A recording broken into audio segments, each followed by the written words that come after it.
They're able to see the recent trends in these political elections. Any minority that has a block of votes that stick together is in a strategic position. Either way you go, that's who gets it. You're in a position to determine who go to the White House and who stay in the doghouse. You're the one who has that power. You and I have never seen democracy. All we've seen is hypocrisy.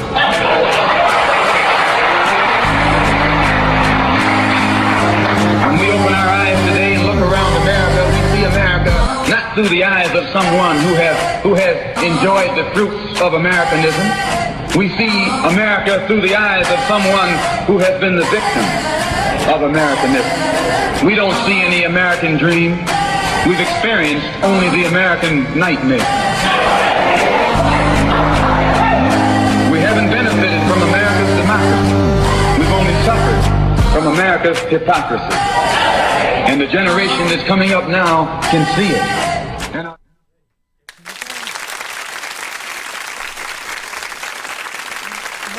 Welcome. This is Lorraine Lopez, your co-host today on People Before Politics radio show. And we have Bob Basketball made it.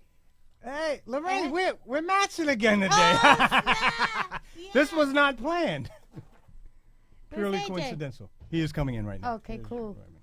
Sorry, yeah, we got caught up in the cross-county Oh my traffic. God, I passed by there. Yes, it's There's a lot of stuff going. Oh, cars everywhere. yes.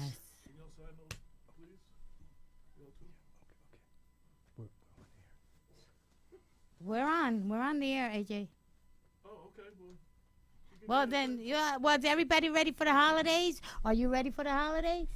Yes, I've been making preparations, buying gifts, all that good stuff. Yeah. Cool. Mm-hmm. Cool. You know, I have to say this. What happened? I sent out Christmas cards this year, and That's so it's a foreign. first. It's boring. You It's think? foreign. No, it is. You want me to tell you what? And I mean this sincerely. It's something I think. I was curious to hear Charles's thoughts. AJ and I discussed it a little bit. There are certain activities and forms of socializing that are highly gendered.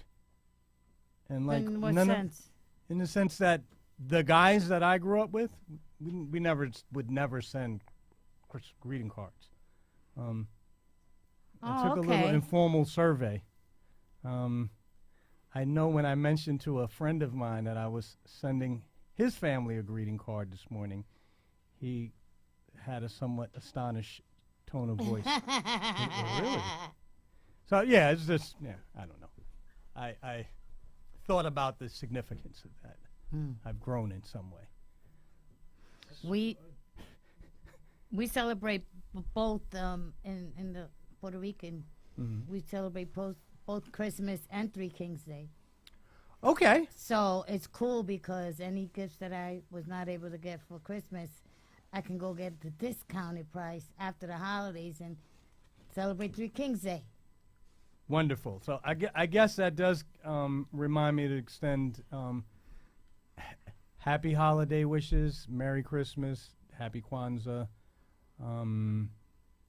Happy Hanukkah if we have any Jewish listeners who observe Hanukkah.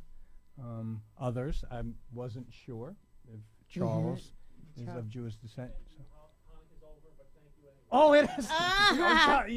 You want me to tell what Charles? Okay. I feel thoroughly embarrassed.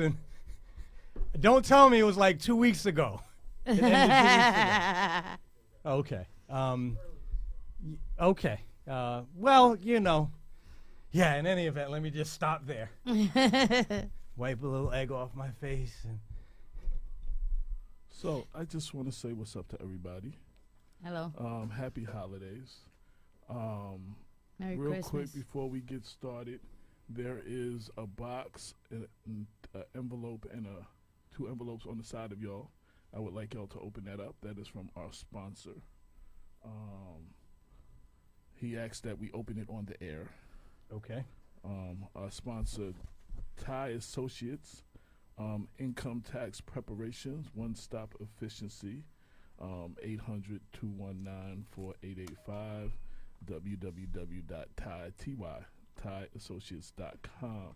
It's about that time as we get after the holidays, we start looking and preparing to get our income taxes done.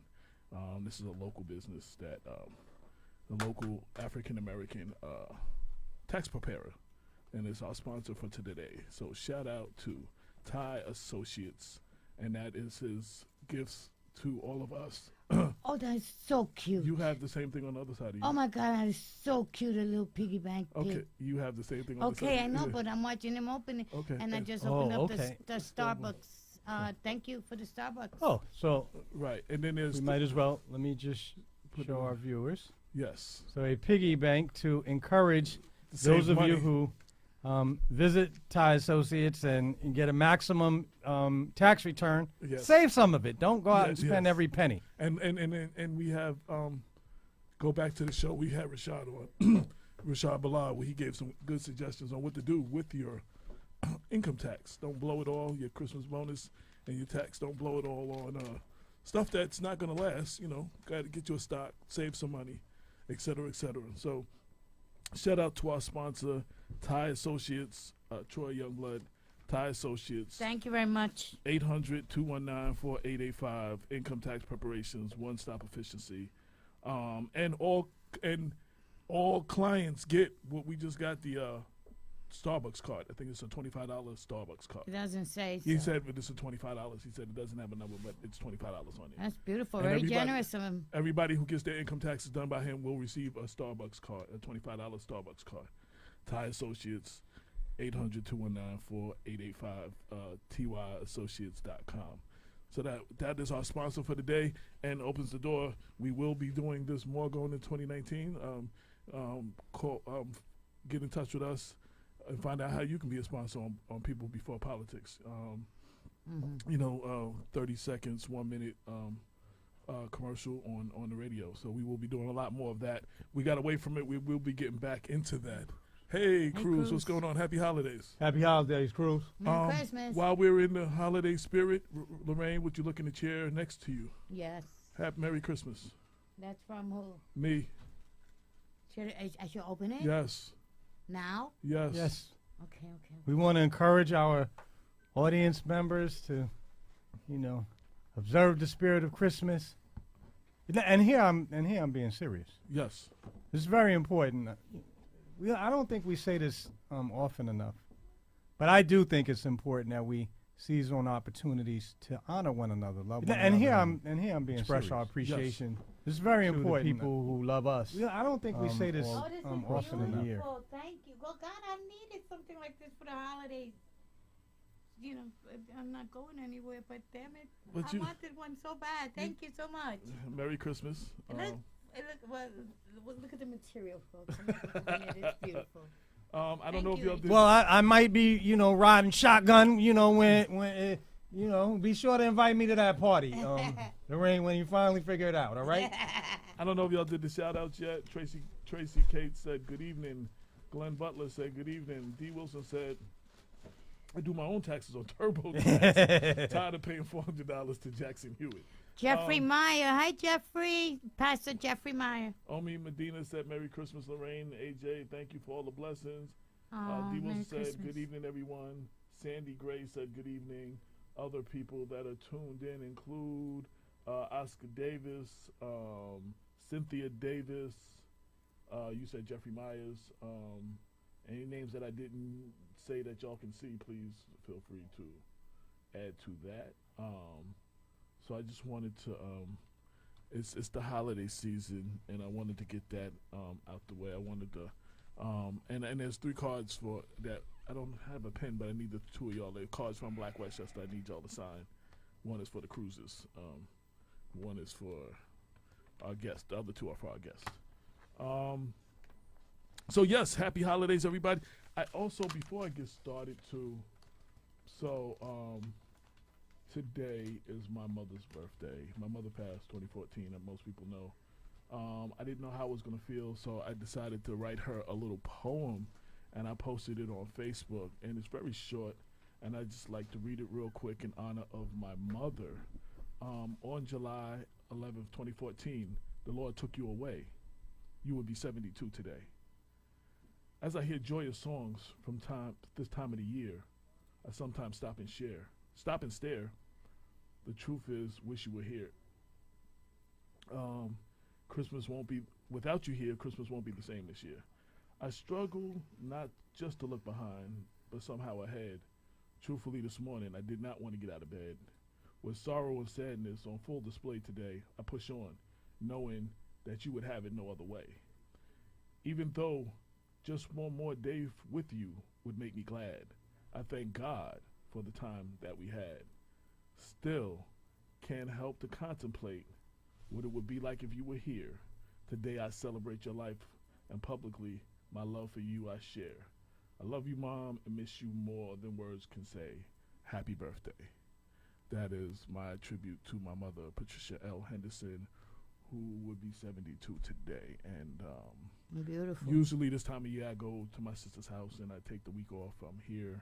I'm doing the show. Since I was on the air, I decided that I was going to pay tribute to my mother. Thank you for everybody who gave me comments, people that knew my mom that said nice words of her in the comment section. I love all of y'all. Thank you very much. Thank you for all the calls today. I know a lot of people were asking me. I didn't answer the phone a lot today. A lot of people wanted to know how I was feeling. So I figured I would just write it and just share it that way so everybody could see it. And then I wouldn't have to say it 100 times individually. So Right. I just wanted to get that out the way. That's a picture of my mom's, if you can see it in the box right there. Okay, right. Yeah, it's beautiful. a picture of her, my brother from another mother, Robert Staples, at my sister's house a few years back. A picture of me, my mom, and my dad. I think that's my mother and my stepmother. Okay. So I just wanted to share that real quick.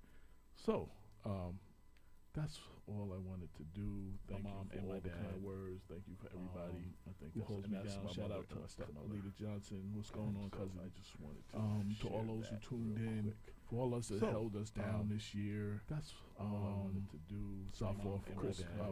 Fourth Christmas season on the air. Shout out to my stepmother. We thank you for all your support. To all those who tuned in, those who support us down. We have a couple of people that's coming on today. We have in a little while, about 6:30, we have a gentleman, Charles Stern. One of the things we will be addressing today is the Mount Vernon controllers.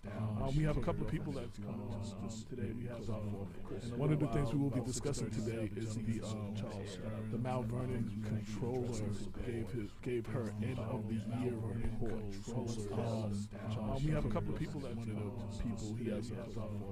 One of the things we will be discussing today is the Mount Vernon controller gave her end of the year report. All the president's messes. We have a couple of people that AJ, you're echoing. One of the things we will be discussing today. Yeah, now I am not. There you go. Okay. I clicked on it. Thank you very much for letting me know. Thank you, Tracy. Shout out. Richard Williams, how are you, sir? Lita said, Merry Christmas, AJ. Your mother and your entire family appreciate the man which you have become. Pat loved you and your sister so much. Thank you, cousin. I really appreciate that. So we'll be discussing that. And then we have another gentleman coming on, a new addition to Black Westchester. He called up today. He found us online. He appreciates what we do. And he sent me an email saying, I'm all in. What can I do? He lives in Peekskill. He will be covering a lot of what's going on in the Peekskill area. And he'll be doing other articles and stuff. He'll be making sure that the paper gets to the Peekskill area and stuff like that and whatever else. So we're meeting him for the first time. I talked to him on the phone. We had a long conversation on the phone. I invited him to the show. What's so we his could background? all meet him. You're gonna find out tonight. Okay. We're all gonna find out together. He shared a lot, right? I mean, he's a security guard, but he likes to write, and he's active in his community.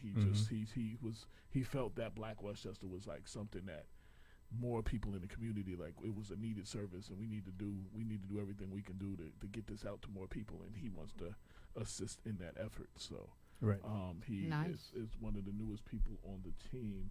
The community appreciate Black Westchester. Merry Christmas and continued blessings. Thank you very much. So that is going to be our show today. Again, I repeat, I just walked in the door a little late, traffic. I repeat what everybody else here has already said. Happy holidays to all, no matter what it is that you celebrate, Christmas, Hanukkah, Kwanzaa, which starts, I think, the 26th, or Three Kings Day. Is that how you pronounce this? You say it right? Yeah, Three Kings Day, which actually starts when? What day is that? January actually? 6th. Which is actually January 6th. So, happy holidays. The day of the Epiphany. The day of the Epiphany. Now, for those who don't know, since we always try to educate the people, what is Three Kings Day? What is the story of Three Kings Day? Three Kings Day was the day that the three wise men showed up at the barn and delivered the gifts to baby Jesus. Okay. And so what we do is we put hay underneath the beds, and the camels eat them overnight and leave gifts. Yep. Can you hear me better now? Maybe I'm not. Maybe I'm too low. Oh, okay. Maybe someone told me last week that I wasn't speaking loud enough. Maybe that's me. Okay, so I will turn me up and I will speak a little louder. Can everybody tell me if you can hear me clearly now? Thank you. And yo, good to see you, Cruz. It's been a minute. Happy holidays. I don't know if y'all see my man Cruz. Cruz been doing his thing. We know that much. Stick your head in real quick. This is the owner of the station, Cruz. He's the guy. He is the man behind In the Mix, the best internet station in the county, in the area.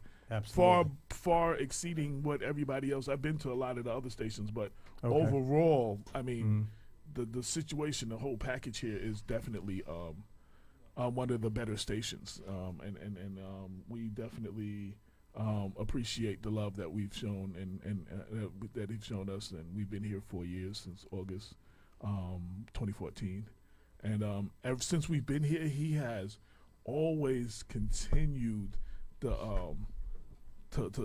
to add to the station. Like, you know, you got something, you just stay that way. Now he's always adding something. He put these new mics up.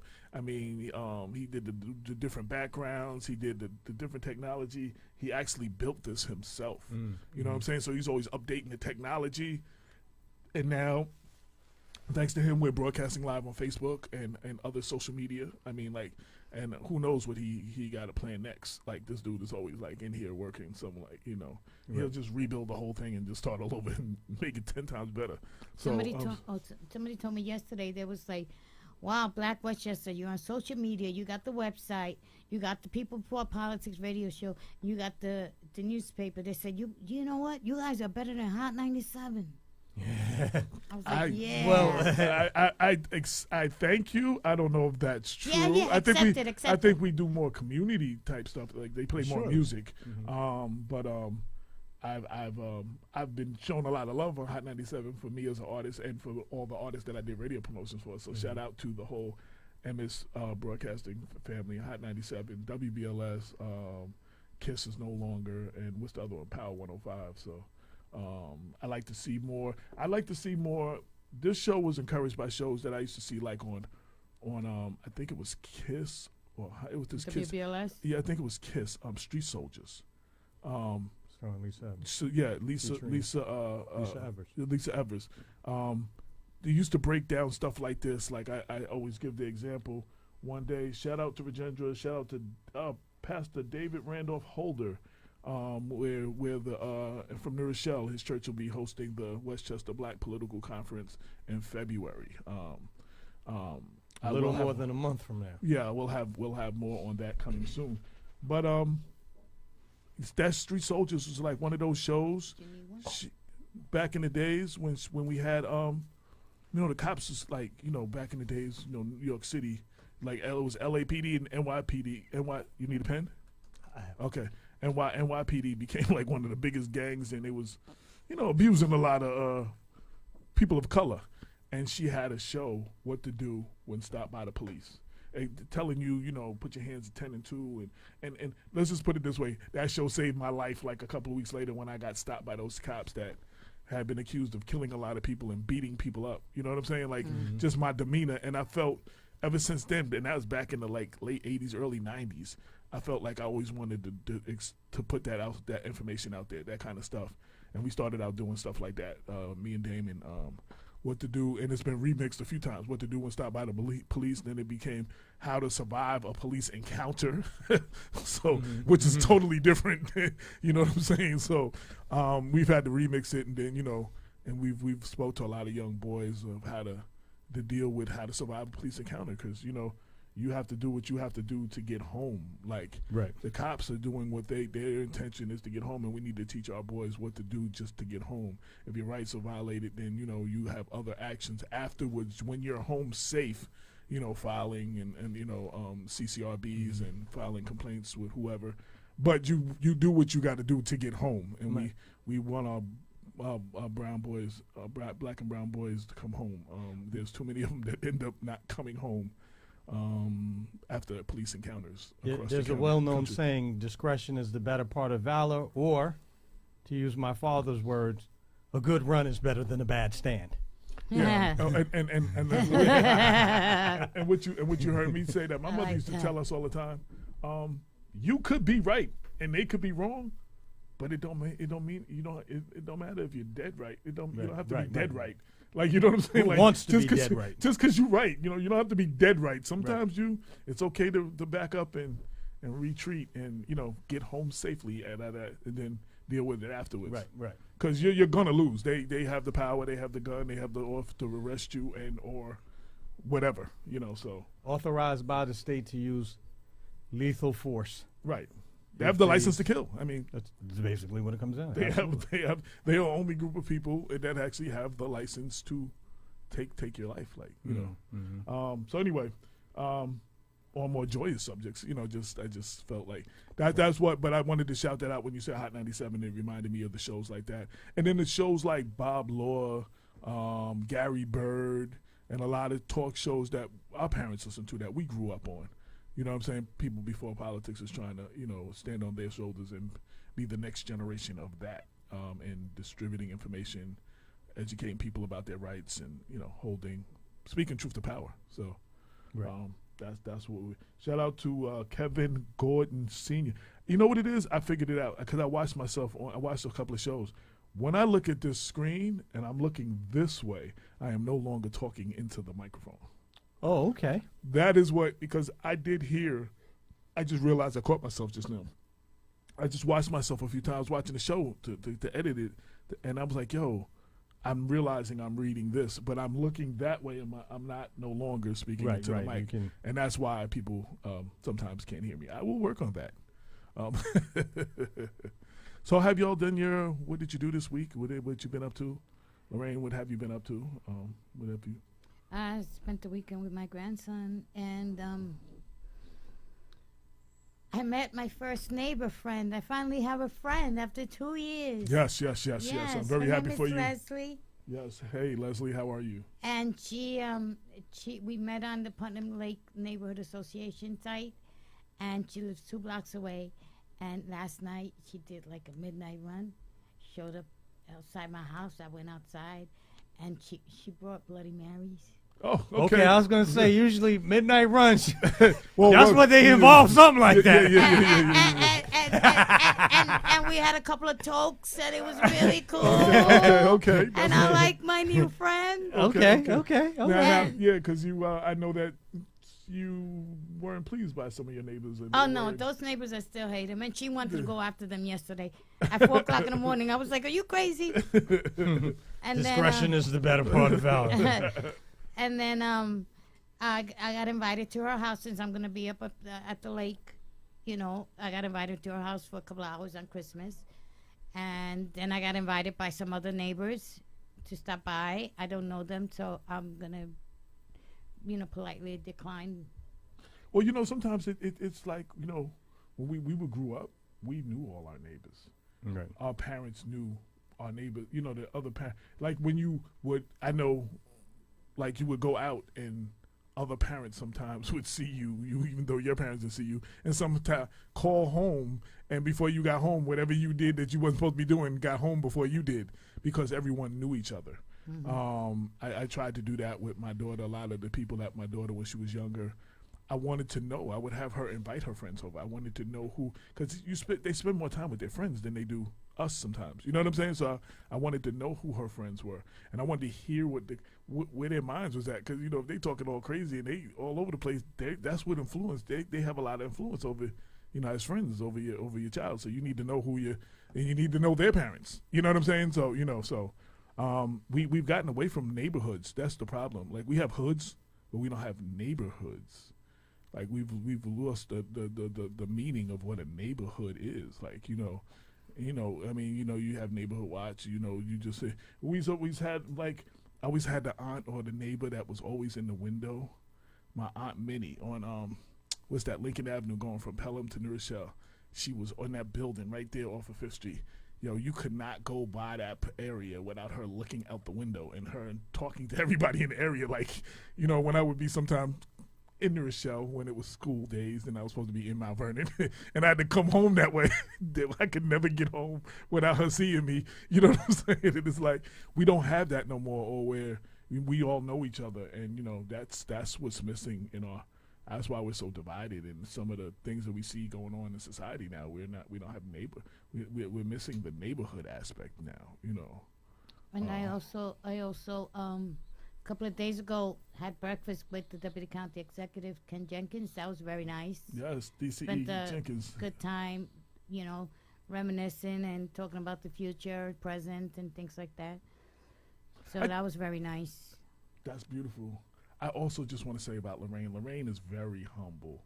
Don't go there. Does not know how she doesn't know her reach, like her influence sometimes. She just, and she's shot. Like, the DCE ain't called me and Bob to have lunch. And I live right around the corner from Kevin. That's why I don't know. I don't really. I mean, I've had the pleasure of making his acquaintance recently, and like he doesn't do. As a couple of people said, where is Damon Jones? He has just tuned in. I see he popped up. Shout out to DK. Yes, D. Shout out to Damon. Shout out to Montika and Maisha, who did their annual Cupcake Cutie gingerbread house decorating party. It's always a beautiful thing. The kids come and they put all their things. And I met all the little girls, including your grandniece. My nieces were there. Yes. Yeah, and her mother. I met Pure's daughter. Mm-hmm. I met them. They talked. I came to discover you have a rather large family. Yeah. Yeah. Did you know? You did not know that? No, I didn't realize. All different colors and shapes. We are. Okay, that's a good thing. There's 11 brothers and sisters. Okay. And everybody. Because I joked when he heard me say, okay, out of Lorraine's, I was joking. I said, out of Lorraine's 18 brothers and sisters, who do you belong to? And she said, because I was like, no. He said, does she really have 18? No, I said, no, it's like 10 or 11. I was just being funny, though. So, popped up on the screen, Black by Popular Demand is the incredible DK Jones. Say what's up. I think you're on. Yo, what up? Hey, man. Yeah, DK, what up? Lorraine? So you missed, we all got gifts from our sponsor, Thai Associates, Income Tax Services. Tying it all together. Troy Youngblood gave us a little piggy bank with his logo on it, a calendar, and a Starbucks card for $25 for all of us. I have yours whenever I see you. Thank you. We opened it on the air.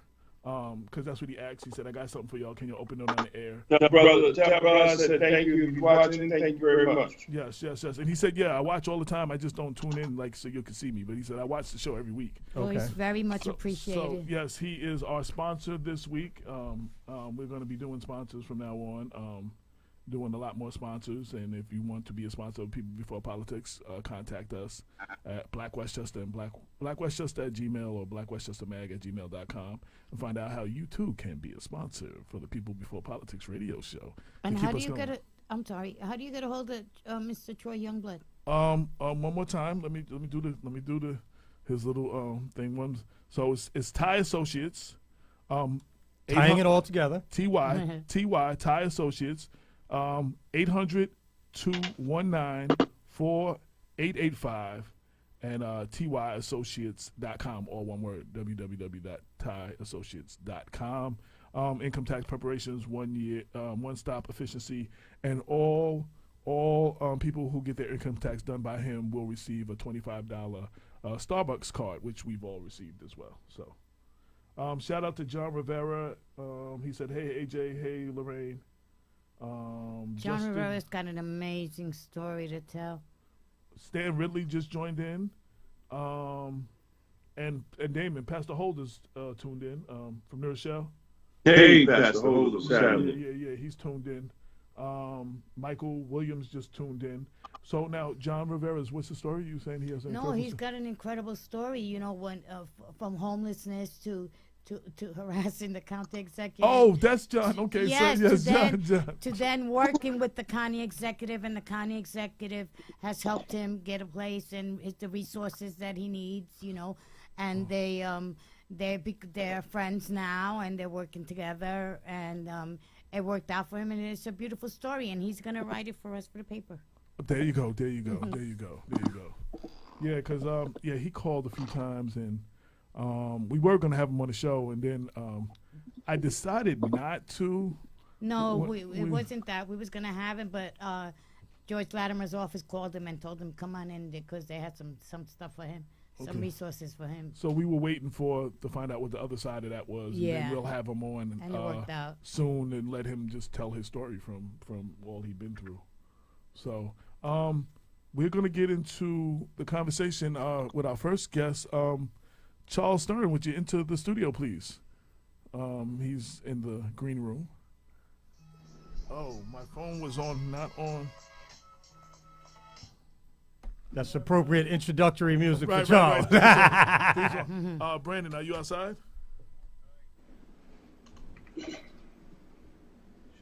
The park in the next parking lot next door where it says windows. That's where we are. Oh, great. All right, cool. All right. That was our next guest. He's couldn't find a place. He was parked over by Reverend Norman's office. So I told him to come on over. Stan Ridley said Merry Christmas to all. Merry Christmas, Stan Ridley. Let me turn on. Yes, Merry Christmas. Merry Christmas, Brother Rid. Yes. So we had this week the end of the year. The Mount Vernon Controller had her end of the year financial report.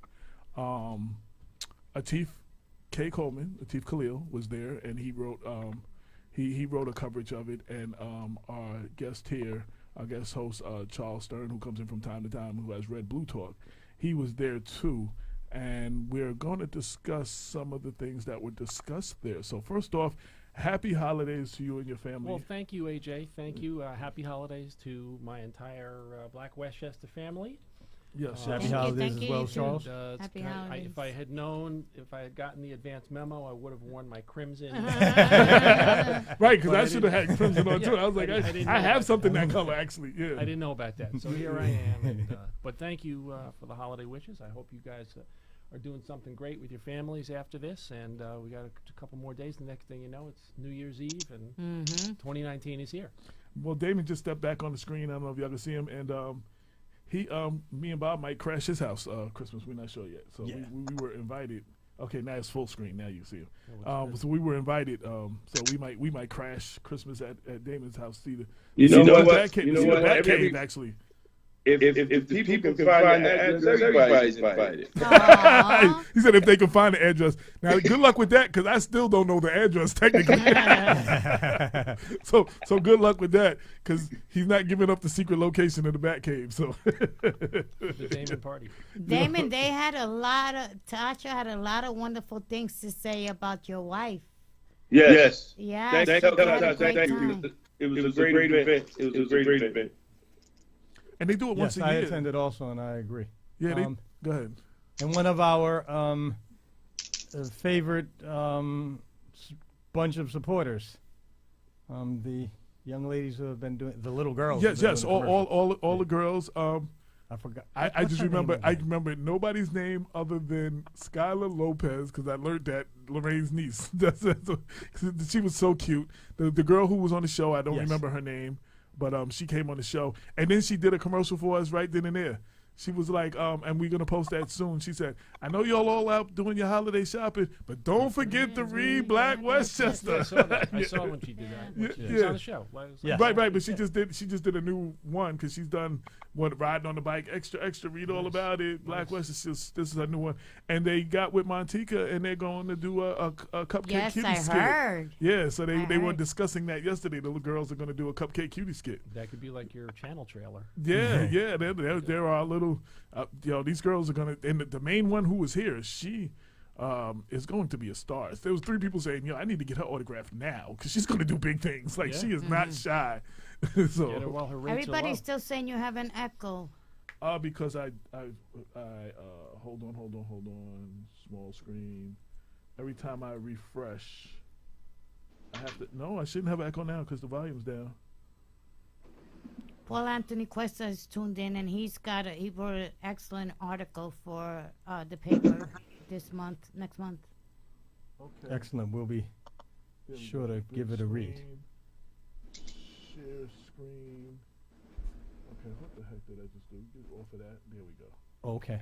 Oh, this is Damon's voice. Damon has the echo. Oh, Damon, you have an echo, so I don't know what you're doing over there, but they're saying you're echoing. Oh, it's probably because I'm using my phone this time. I'm not using my computer. Oh, okay. Well, something is echoing. I can't do anything on this end. I have you down He sounds as far okay as I can on our turn you. side. I heard it out in the hall. He sounded okay. Yeah, Damn, okay. but look at how big Damon's arms look. Holy cow. Yo, I'm gonna just say. He's so scary. I'm gonna just say, yo, in a confrontation, in the last, we won't even, y'all all saw it on video. In a confrontation, during the last election cycle in the 2015 election, and someone decided that they were gonna go up in his face and start yelling at him, and they were going back and forth. I grabbed Damon's arm, And it was solid. and it was like grabbing a tree trunk. Yes. And it was as easy to move as moving a tree. Like you can get Not nowhere very with easy it. at all. so common sense kicked in and told me take 3 steps back. So if he started swinging, I don't catch nobody's blow that was meant for somebody else, because I was like, I am backing. I kept the camera running, but I made sure I stepped back a good 3 steps. I was out of reach because I really thought he was gonna knock somebody out for real. Yeah. So. It's like, you ever try to push a tree? That's like grabbing his arm felt like, for real. That's it. Yo, what up, Trace?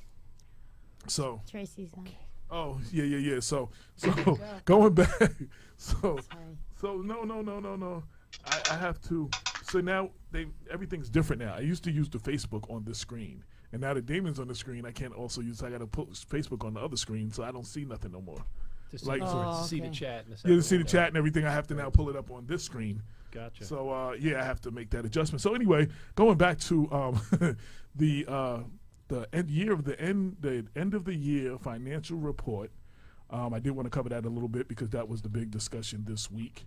There were a couple of things said. There were some allegations made. And I'm gonna let you break it down because you were there. I watched it, but Sure. I want your Sure, professional I opinion. will try to give you a report on the report. And by the way, I sat right next to Etif, so he saw the exact same thing I saw. Right. So when he turned his camera, that's how I knew you were there. Yes. And I Yep. reached out to you right away. Yep, Yeah. yep. I appreciate that, and thank you again for having me on the program. And of course, I've already brought the holiday wishes, but I just want to thank everybody again. You guys have been very generous in my direction and helping me really to build an audience for RedBlueTalk.com, which is my website and my YouTube channel and all that. And I appreciate that.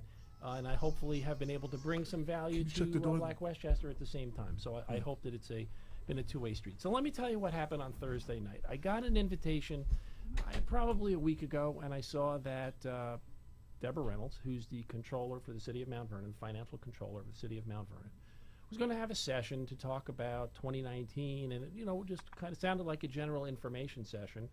So I thought, well, let me go check it out and get a different perspective on what's happening in Mount Vernon. So I go. So who, what, where, when? It's now Thursday evening, 6 o'clock.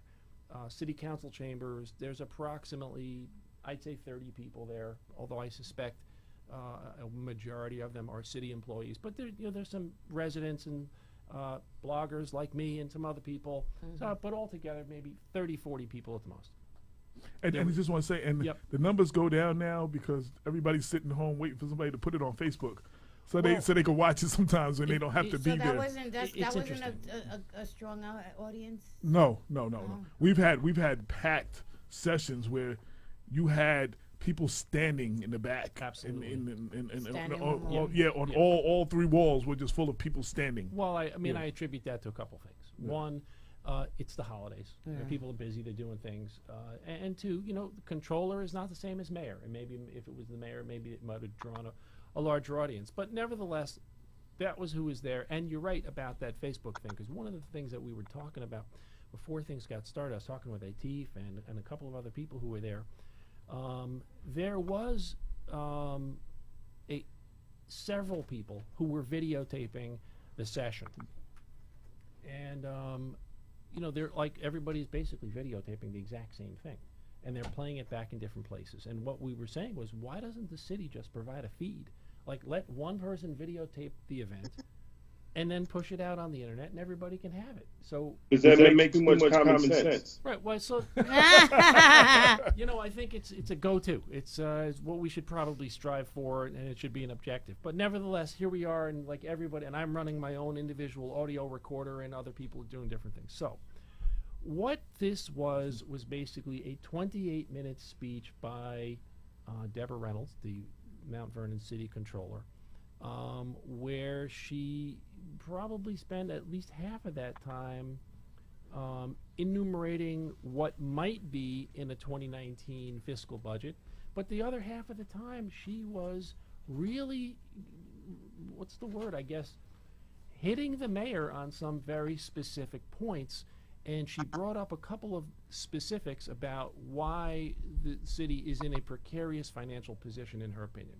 So let me share a couple of things, kind of in the order in which they came up during the program. She mentioned that the controller put a system in place beginning in January 3, like a 3-year partial payment plan for people that are behind on their taxes. If you were behind on your taxes in 2015, 2016, 2017, she's got a system in place. You have to ask, you have to walk in and make a request, but it's possible to go on a payment plan so people who are behind on their taxes have an opportunity to catch up. She mentioned that she had asked the city council to lower the interest rate for back payments to 6% from 12%. Apparently that was something that was not enacted by the city council, but it was an initiative that she tackled. She then began to talk about, and this is where the strife and the strain begins, and it begins to escalate rapidly from there, and I will get into it. She started talking about the Urban Renewal Agency. So the Urban Renewal Agency basically is a conduit for federal funds. Collectively, it's referred to as a community development fund. There are 3 components to it. There's the Community Development Block Grant, the Home Investment Partnership Program, and something called Housing Opportunities for Persons with AIDS.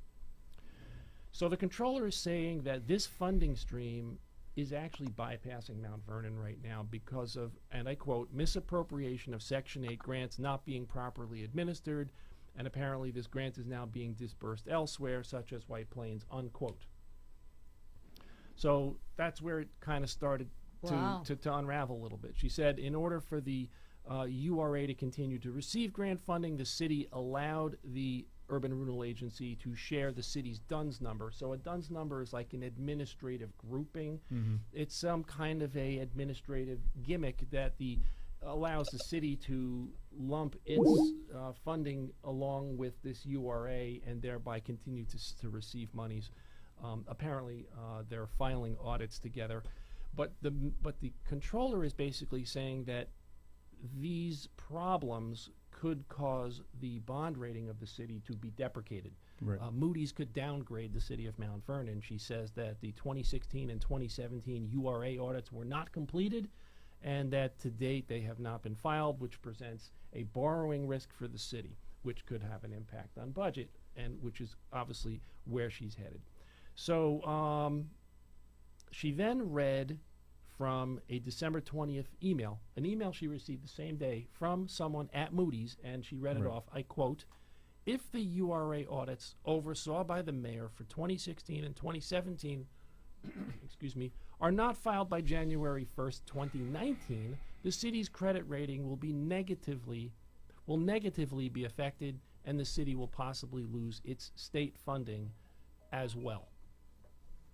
So then she begins to get into the meat and the potatoes. And I guess what I need to say before I go into this section is, if you were to ask me what the problem is, why there seems to be some strain and some strife between in Mount Vernon City Hall, how would I characterize it? On a scale of, like,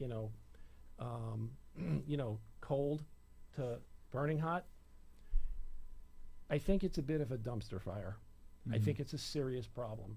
Right. There is a gap between the controller and the mayor that you could drive a truck through, because she is saying one thing and he is saying another.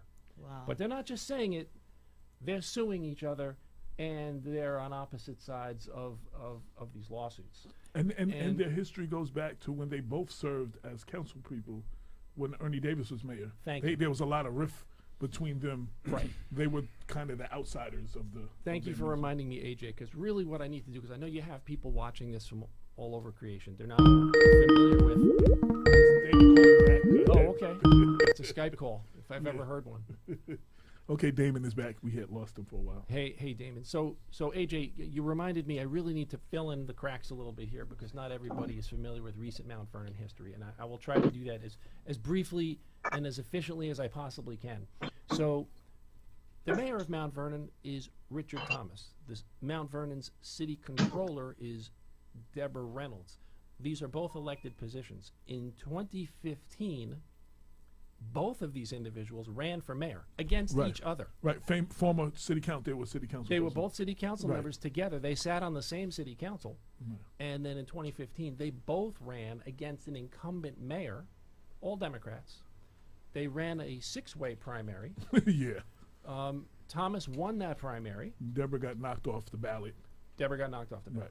So 2 years later, Deborah Reynolds runs for controller against a longtime incumbent, Maureen Walker, who also ran for mayor, who was also in that previous 2015 race and lost. Thank you. And she's successful. So the context in which all of this is going on, to bring it up to December 23rd, 2018, is you have a mayor and a city controller who were both successful insurgent candidates and ran without the backing of the local Democratic Party. Now, I think that that's relevant because it speaks to the potential for political instability. It speaks to a culture in City Hall where there's a significant number of jobs and appointments that were made, under a previous administration or under administration that has an uncertain connection to the broader party system that's in place. That is just fact. That context, I think, matters for all of this. Now, so here's the situation that we're in on last Thursday night. The controller is basically saying that here we are at the end of the year, and we don't have a ratified budget for 2019 for the city of Mount Vernon. We don't actually even have a proposed budget. And this is accurate. What she points out is accurate. What we have is a draft by the mayor that's been published online. It's on the city website. It's on the city website. It was on, actually, the mayor published an article on Medium.com, where he kind of explains the pluses and minuses of this proposal. That budget I'm sorry. Go ahead. Okay, no, continue. Well, that draft budget, which was not presented to the city council, was not ratified by the city council. It was not in front of a public hearing. And it also didn't go to the board, the BOE. Didn't go to the Board of Estimate, which is the very key thing that the controller pointed out. But nevertheless, it's a draft. I mean, we can call it a Facebook budget. You can call it whatever you want. The mayor usually puts a proposed budget ahead of time, and then the mayor puts a proposed budget first. And it's kind of like Maureen used to explain like this. It's kind of like a wish list. These are the things that I would wish to have in this next year's budget. Then it would go in front of, there's usually a public hearing. It usually goes before the city council. It usually goes before the Board of Estimates. They all vote on it. If not, they make adjustments, and the controller then makes a controller. Like last time, it was the controller and the city council. They worked together and made adjustments. You know what I'm saying? And then That's just. I just want to be clear. The controller does not exercise any unilateral authority. It's always a majority decision that's made in the Board of Estimate. Right. I wanted to say that because I thought that the controller made a very misleading characterization of her role in Mount Vernon city government when she described the controller's office as a third branch of government, and which it is not. We have an executive branch, we have a legislative branch, and we have a judicial branch, and she is neither of those. And I just thought it was. In any case, She's an elected official under the city hall structure. She's the CFO. She's the CFO of the city. It's a municipal corporation. It has a $110 million a year budget. I mean, here's a very basic idea. It's a municipal corporation. Your CEO and your CFO should naturally be aligned to the same set of objectives, just by default. Even if one was a Republican and one was a Democrat, the state constitution there's so much regulation around it that you almost have no choice but to be in favor of the same things, which is fiscal stewardship, balanced budget, and appropriate use of public funds. I mean, they both have to want those things. And yet, there's an unbelievable, inferno taking place in Mount Vernon. And she explains. So let me go on from here. So, the mayor's draft budget is associated. It's $116 million annual spend, and that's up from $111 million in the 2018 adopted budget, and it equates to a 2.68 property tax increase. My understanding is the tax cap in Mount Vernon is 2.7%, which is a miraculous 0.02% underneath the tax cap. Holy cow. Right? So she says that the controller claims that the mayor's draft budget is really, she said, a 20% increase. Even though he said it was only 2 point something. Even though he said it's 2.68, but she doesn't actually say why in the course of the 25 minutes. And that's what the teeth brought up. Right? She doesn't actually say why. She doesn't present her own draft budget, which she doesn't need to. In fairness, she really can't present a budget because what's been presented by the mayor has not gone to the Board of Estimate. It hasn't been through that process that we discussed a minute ago. So there's. I just want to stop you right there. There's a gap. That's where she lost people, because she said his budget was irresponsible, and then she put together a budget that she hopes that people vote on. So people were saying, okay, so let's see your budget, and then she goes, well, I can't put my budget out until he puts his budget out. So that was very misleading, and a lot of people were lost in the translation of a lot of things in that situation. It makes it complicated to follow what's going on. So I tried to make some sense at it. So that she then, that really was maybe the first 5 minutes of it, and then she kind of really launches into two specific areas where she's got a beef with the mayor. One is this issue around Munis. I should explain what Munis is. Munis is a computer program that is basically like a general ledger on which the business of the city operates. Municipal. What does it stand for? Atif has that in the article that you published on Black Westchester, so that'd be a good way to find out what that acronym stands for. But Munis basically is a computer system that the POs are entered into, the invoices are paid against. It basically creates a workflow by which approvals are associated with every step in the financial process. The financial controller, naturally, would have to have complete access to that system in order for her to do her job. Her workflow depends upon access to Munis. But she says she hasn't had access to Munis for 7 months. Well, why? Actually, she said the mayor used his IT department to lock her out and remove her access. Is that even legal? Therein lies the question. There's a question. That's a question. Hey, AJ, by any chance, do you have that audio clip I sent over? Okay, I'm going to get to that. Go ahead. I just want to point out that we are still trying to confirm the veracity of the controller's claim, because she did not provide any kind of documentary evidence, which I think Malcolm Clark legitimately raised or alluded to, I think. And so we just have to be mindful of that, although I have no reason to believe that she would prevaricate on such an important matter. Bob, it's incredible, and the whole thing is very hard to understand. Right. Yeah, and that's why I'm saying, it's a little bit of an inferno, because we're in a situation. So I hope we can get this clip. Which there's two clips. The clip you put the word Munis in the label. Okay. If you could play that one back, we're going to hear in her own words how the city controller describes her predicament. Okay, hold on, let me pull that. I sent it to you purposely so I can pull it up in your box. And while we're here, while I'm pulling this up, I know you saw someone enter the studio.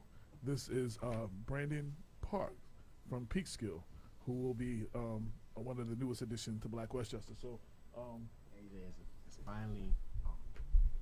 finally. Yes. Like, honestly, this is like an early Christmas present. I'm not even gonna lie. For real. Like, thank you. It's a pleasure. So it's really it's a pleasure finally like meeting you for the first time in the flesh and meeting all of you guys too. Absolutely, Thank you my for brother. having me on the show. Welcome, Brandon. Oh, thank you so much. Okay, so I'm getting ready to play the clip now. I think I already started. Hold on. Let me put that on the screen by itself.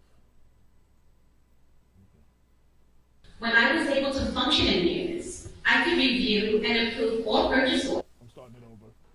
When I was able to function in units, I could review and approve all purchase orders, verify funding in accordance with the charter, but I no longer have the ability to perform this action since being reached out, which causes havoc today. Several months ago, Mayor Thomas and his administration, his management service department staff, removed me from being the administrator in units. And the mayor now has taken over and controls the financial system, which is a violation of the city charter and a violation of the separation of powers in government. Okay, that's All right. that's the end of that. So there you have it. Are we back to us? Yeah, I'm getting ready to give me a second. There we go. We're back to us. Yes. All right, great. Okay, so you heard that clip, and basically she ended up by saying Mayor Thomas and his administration removed me from being an administrator in Munis.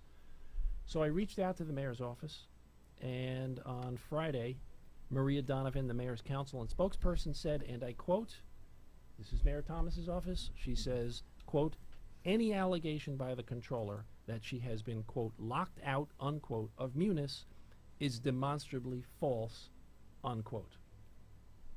So, and what evidence was presented to demonstrate the falsity of the claim? The answer to that, Bob, is I was pointed to the petition by the mayor to the governor of the state of New York to remove the controller from office, because that document elaborates on all of these specific allegations. So let me read a couple of them to you. Wow. So basically, in the petition to remove the controller, Mayor Thomas petitions the governor to remove Controller Reynolds. It's a 25-page document.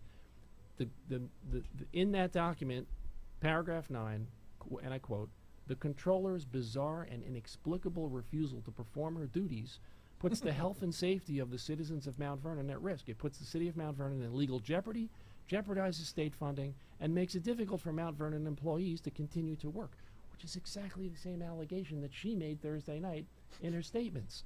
So it leaves you not knowing what to do. And there's a bunch of things in that petition. There's more. There's a petition.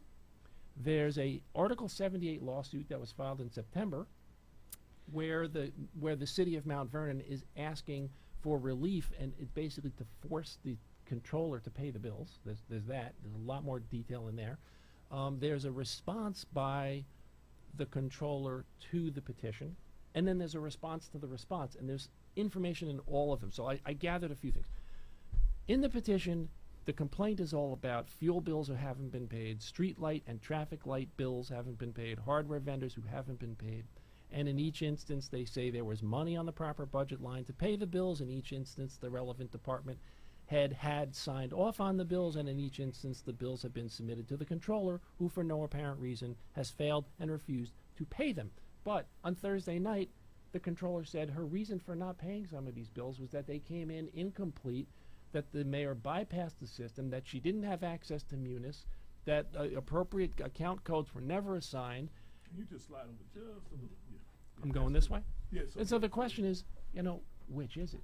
And in the controller's response to the Article 78 lawsuit, she goes through a series of responses and says, well, this one's paid and that one's going to be paid and this one came in incomplete. She's got answers for this stuff because, when it's black and white and it's in front of a court, it's got to be square. You have to provide a meaningful answer. Anyway, so there's a sewer cleaning company that had a $34,000 outstanding bill. Same story. The recreation department, we've all heard the famous story about the recreation department didn't have toilet paper. And the seniors. And the seniors. And it goes on from there. So in the September 21, 2018 lawsuit, Richard Thomas, it's basically Richard Thomas as mayor of the city of Mount Vernon versus Deborah Reynolds as the controller for the city of Mount Vernon. It's an Article 78 lawsuit. Article 78, I'm not an attorney, but basically Article 78 is it's like a corner of the law that you use when you sue a government agency. That's what that is. And there's an interesting attachment to that lawsuit. There's an Exhibit A. Exhibit A contains 74 payment requests that were submitted all by the law department. These are bills from lawyers. Wow. And in that exhibit, so I should also point out that in that lawsuit, they spell out how much unpaid bills there are. And in December of 2017, it was like $136,000. By June of 2018, the unpaid bill total, they claim, had grown to $1.1 million. And within that $1.1 million, there were 4 bills totaling $278,000 from the law firm of Ruskin, Moscow, and Faltacek, which is Jerry Kremer's law firm, which, by the way, is representing the city in this lawsuit. Right. So it's like, it's wild. It's wild. That's, that is what it is. I mean, I can kind of go on from there. The only other thing I thought was kind of interesting. Were there any other law firms? Were you able to pull up any of the unpaid bills? Were there any other law firms? Oh, there are a ton of other law Because she firms. kept saying, I'm not paying 78 bills. I'm not going to pay the mayor's lawyers. So on Thursday night, one of the clear ringing out comments that the controller made was, I refuse to pay for the mayor's personal law bills. She put that out there. That's a significant statement. It's not implying. She's not tacitly implying. She's stating very clearly that a bill came in front of her and she refused to pay it for that purpose.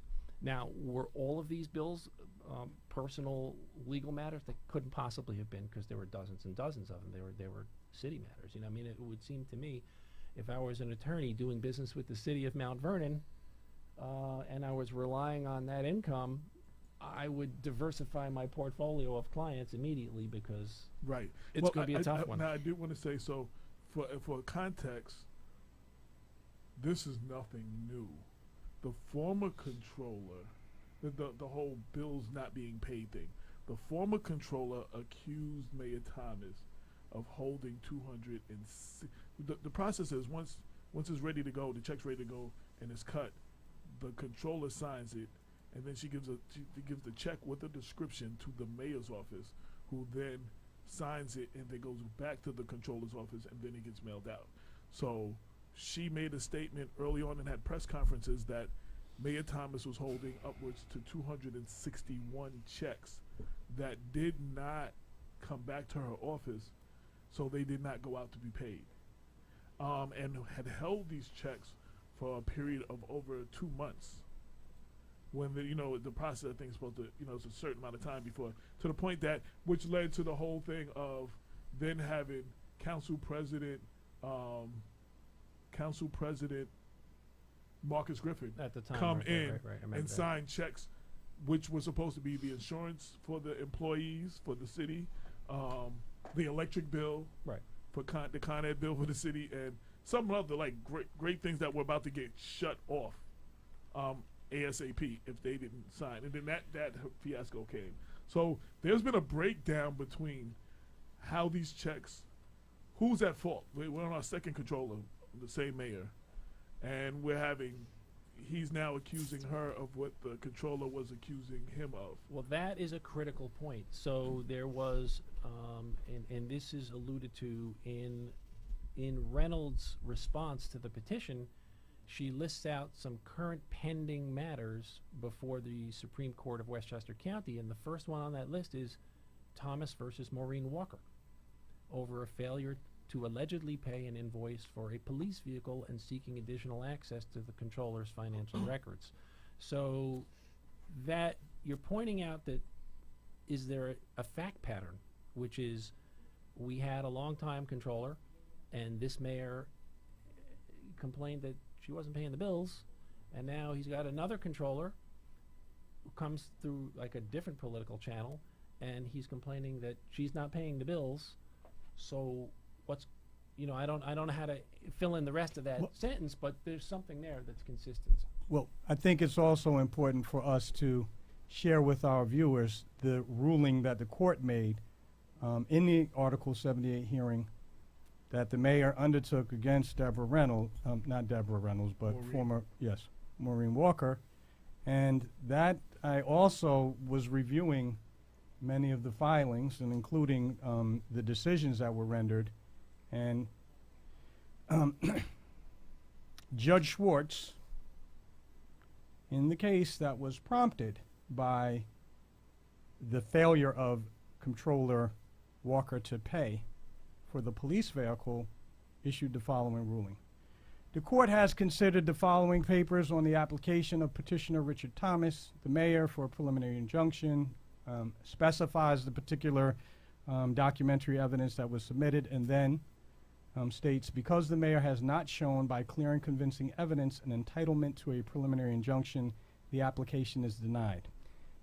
In the ruling, the court discusses the mayor's claim that the former controller, Maureen Walker, had impeded his duly authorized authority to access the financial records of the city instantaneously, which is set forth in the charter. Well, and he actually wanted access to the account. He wanted yes, the actual account. Which is the key issue of contention. And I very thoroughly, very closely read, as closely as a layperson could, the initial ruling last year.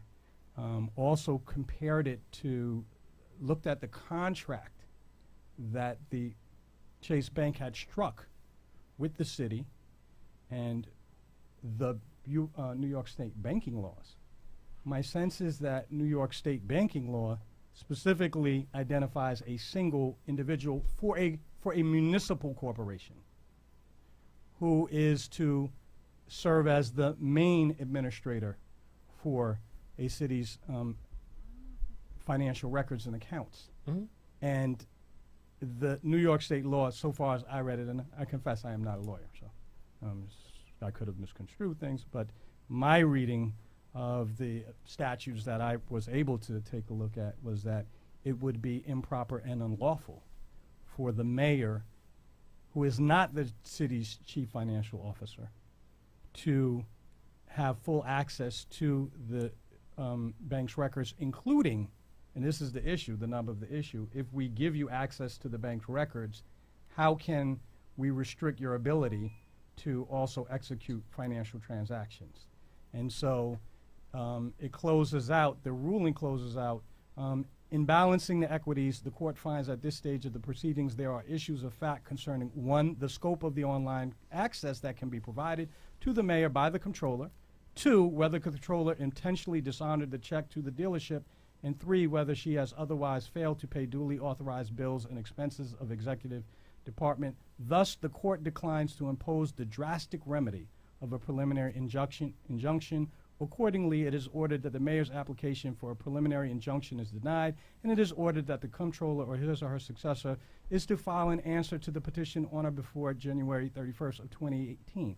Now, I do also want to add that the subsequent iteration of this case that Comptroller Reynolds is now in court for is being presided over by Judge Kakasi.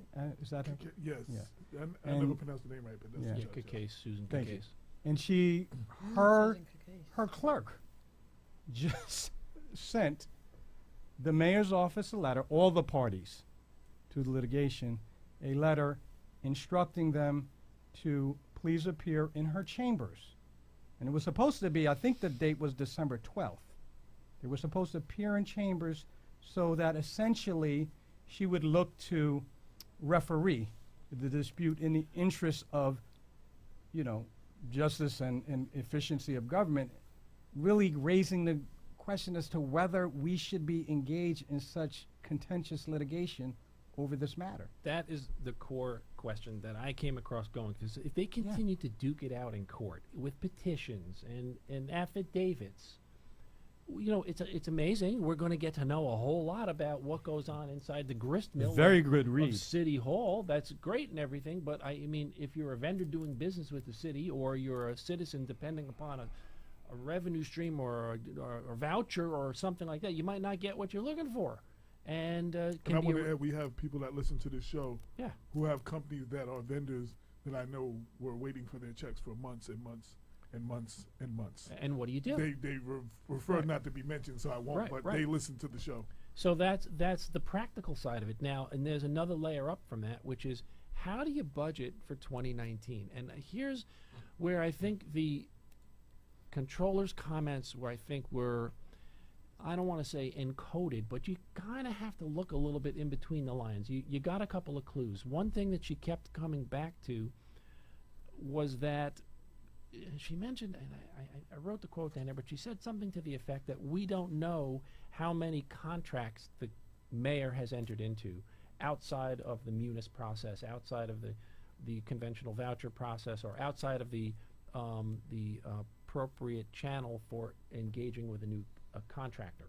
Right? I gather there's a process. It got to go before the Board of Estimate and so forth. Yes. And what she's saying is that the mayor has circumvented, thank you, that process, and her remarks sort of inject a certain amount of gas into the air, because you don't know. Are we talking about one thing, 10 things, or 100 things? Is it this big? Is it this big, or is it this big? Well, And she's implying that there isn't going to be a 2% tax increase next year.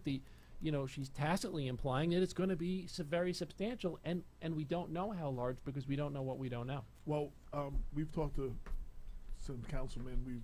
There's been plenty of accusations of contracts being given to people that are close to the mayor's administration without the proper bidding. So, for all these things, there has to be a bid. I think you have to take at least 3 bids in, and then they go with the best bid. But he's just giving them these and contractors, and then because there was no bid and it didn't go through the process, the person doing it can't be paid. And in 2 of the situations, Figueroa's company, the tennis bubble, and the Park Avenue zombie house, raising of the house, the so-called zombie house, he was not paid for those, and now he is suing the city. So now, the problem with that, one, there's been a complaint about no bid and not going through the process. Now we have other lawsuits again. Now we have to, these things have to be litigated or whatever. So here's the capstone statement from her remarks on Thursday night to what you're talking about, AJ. I sent you the clip, but I'm just going to read it. Quote, "The mayor has executed contracts without the Board of Estimate approval required by the city charter. This has led to a number of lawsuits created by Mayor Thomas by vendors, because Mayor Thomas on his own decided upon the contract with vendors without checking with the controller's office to see if funding was available to pay these various vendors," unquote. That's that's the central statement that guides what you're talking about. And Andre said he was paid. I'm sorry.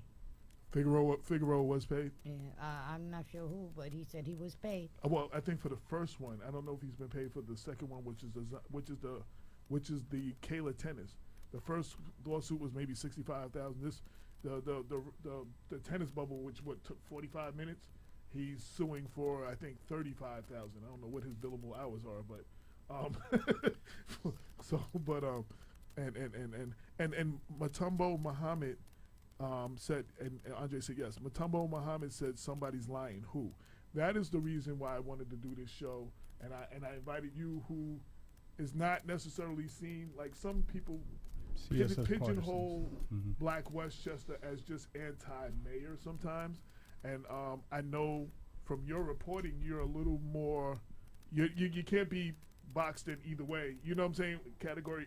So I wanted to bring another perspective of this, and we can kind of, make I appreciate that. Because the bottom line is with this, much like the situation with the national level, which we will get to later, the president puts so much misinformation and provably false comments out there at a rapid fire pace that you don't know what to and believe. then Right.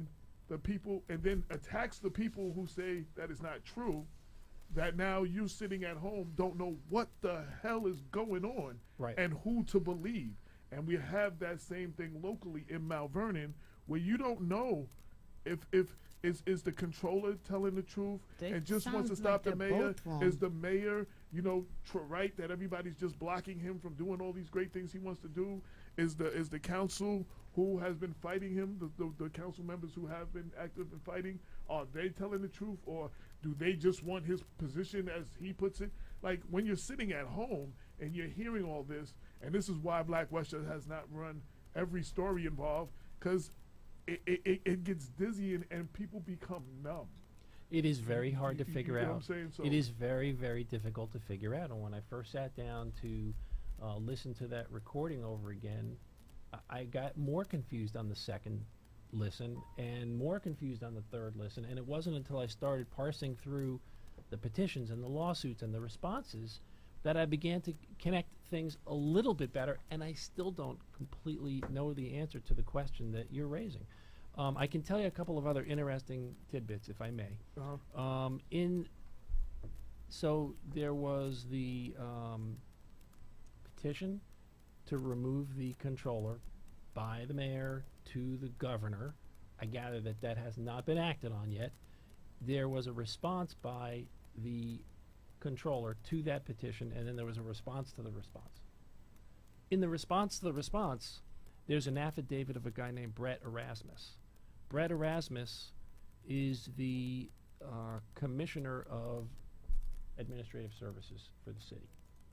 And he says that he has read-only access to Munis. So if that's true, then what the controller said on Couldn't Thursday be. night is not true. Couldn't be true.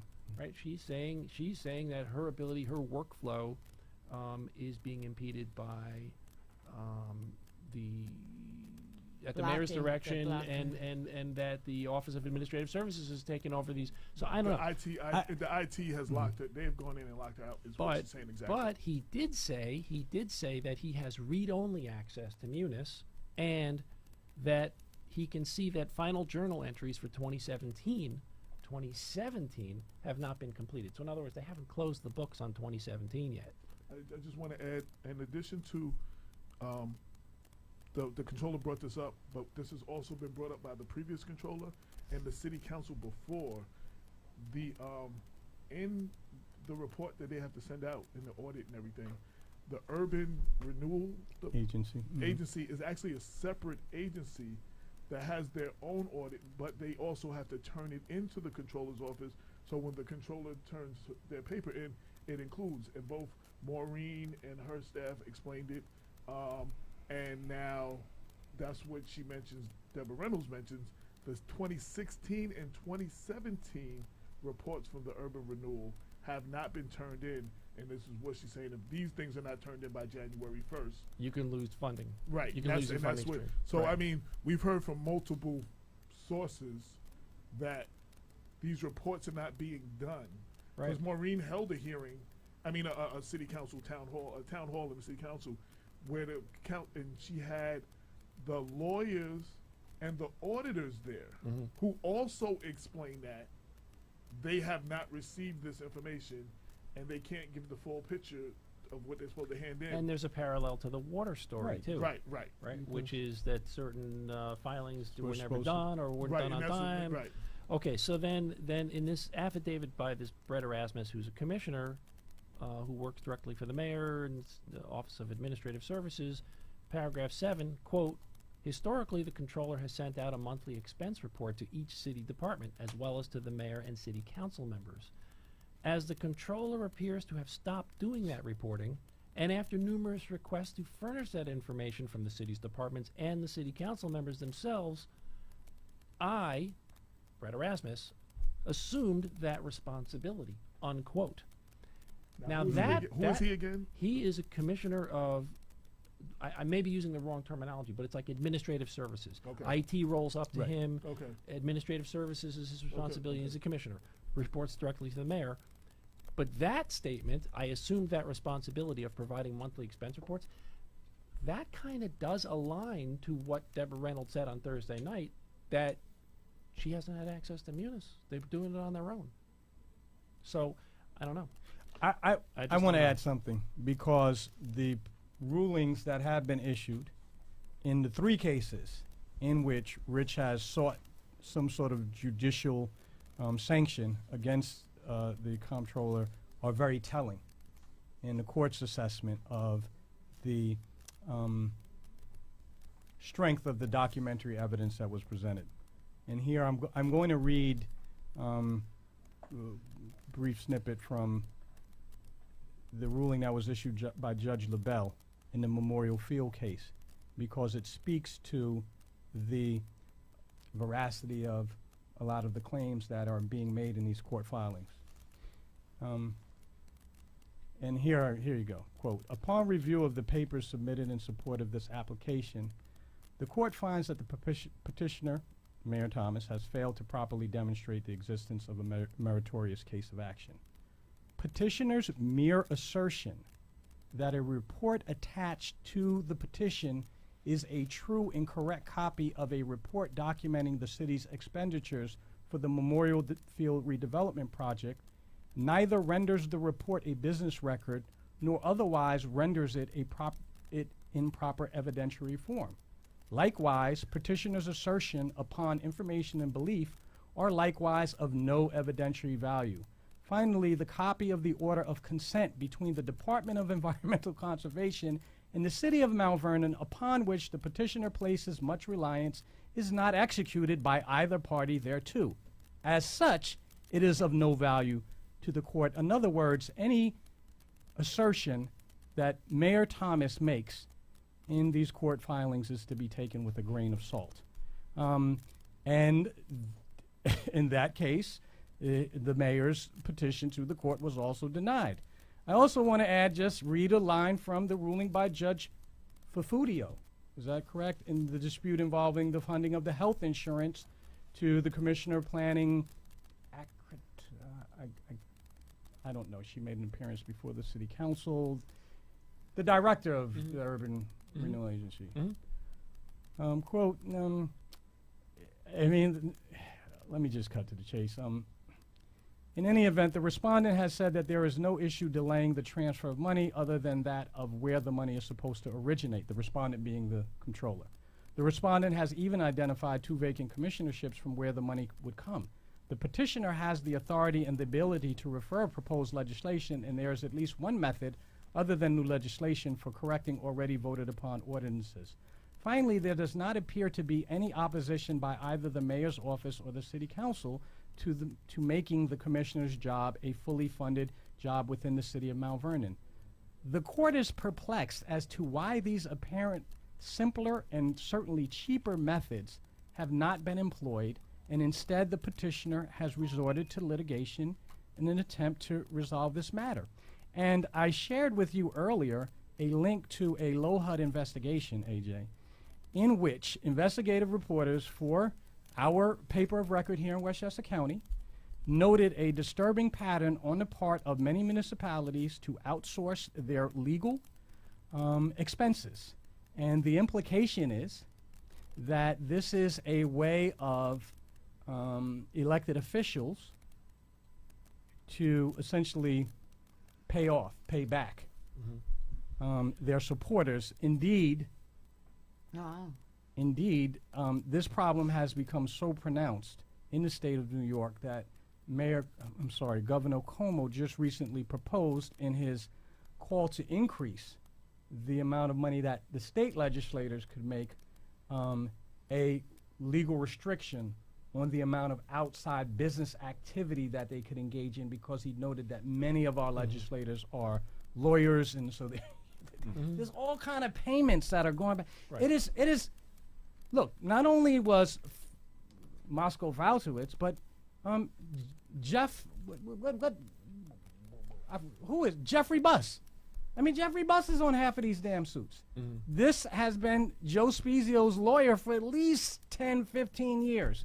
Joe Spezio's personal lawyer. How is Joe Spezio's personal lawyer being selected by the corporate counsel, whose very appointment is under question, to carry out legal services for our city when the city charter expressly forbids officers from either directly or indirectly benefiting from any kind of contracts? And it's interesting that in the recent filing by the New York State Attorney General's Office of Public Integrity, they provide a very detailed exposition of the connections between Mayor Thomas, Joe Spezio, the various lawyers that he has brought in, Figueroa and Son. I mean, there is a bunch of incestuous ties that are allowing, these monies to be shifted back and forth. And as a matter of fact, my recollection serves me correct, the Office of Public Integrity uncovered emails or something that basically where Joe Spezio said, hey, now that Figueroa and Sons, you'll need to pay Figueroa and Son his money because he owes me money. So there's I want to because unlike much like the national situation, this is some kind of this conversation can go on for hours. What I would like to do for the people that's listening. AJ, I can say something too. I'm on. Okay. Yeah. All you guys pinpoints is like really head on. I'm not gonna lie.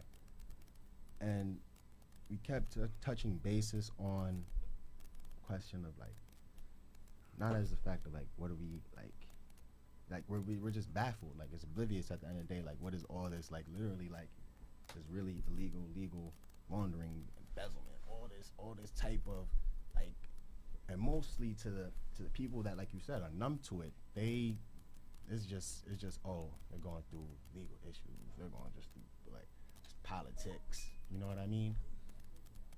Who's gonna be the Robin Hood? Well, who's gonna rob? Who's gonna, you know what I'm saying? Who's gonna?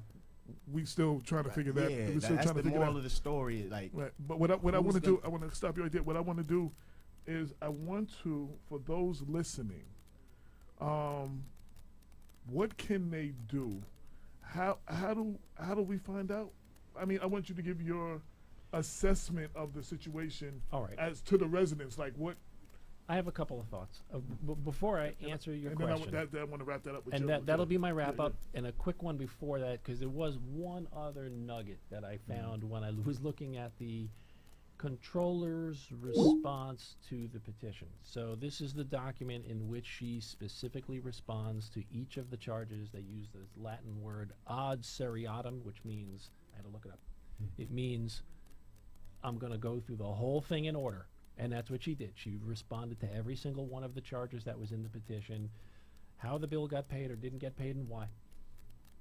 But before that section of the document, there's one paragraph 16, which I think is fascinating because it speaks to not the political side, not the legal side, but the interpersonal implications of this whole thing.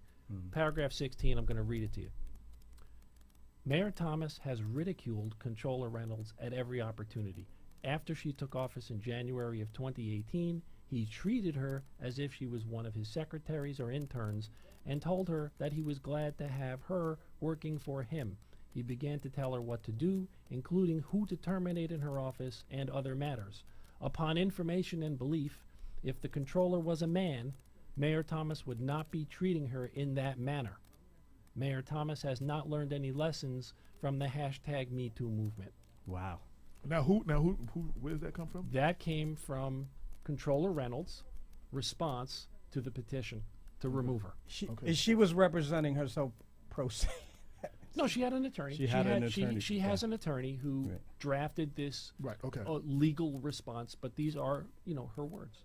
So like I said, so now coming to some kind of a like I know we can't conclude it. So but my conclusion would be what- this, AJ. My conclusion is, it kind of to Brandon's remarks.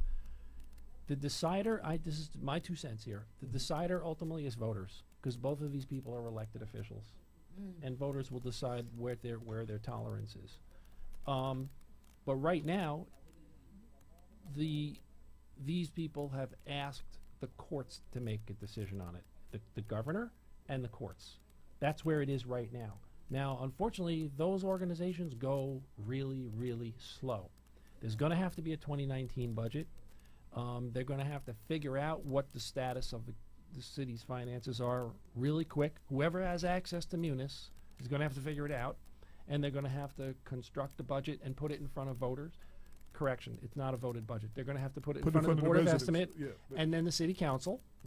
I was still in school board mode there for a second, Right. but they're going to have to put it in front of Board of Estimate, City Council, and they're going to have to decide whether to ratify that budget. And then ultimately, it goes back to voters in September. So is there anything that can be done now? Is it how do you Well, now, and how do we? Here's what I would how say. How do we navigate? How do we navigate the bullshit? Because there's too much. I mean, bottom line. Well, bottom line. How do we navigate? Because a lot of people can't Bob navigate touched through on this it. stuff. Bob touched on it a minute ago. Low HUD, if you're listening, Right. this is a situation that could really use an investigative journalist.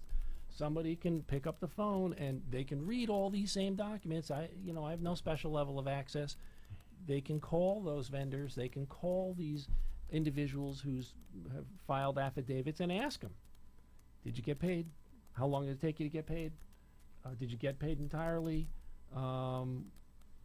And on and on and on. And maybe that's another, and that's why People Before Politics Radio Show in Black Westchester is so important, because the media is another check and balance against this stuff.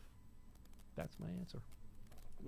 Wrap up on this. What for the rest of the people listening, Yeah, I mean, I think one of the things that has further compounded the confusion is my sense that many of our elected officials are simply deviating from the requirements of the city charter. For example, it's important for us to note that, unless I missed something, the city charter says that the annual estimate was supposed to be presented in the end of November.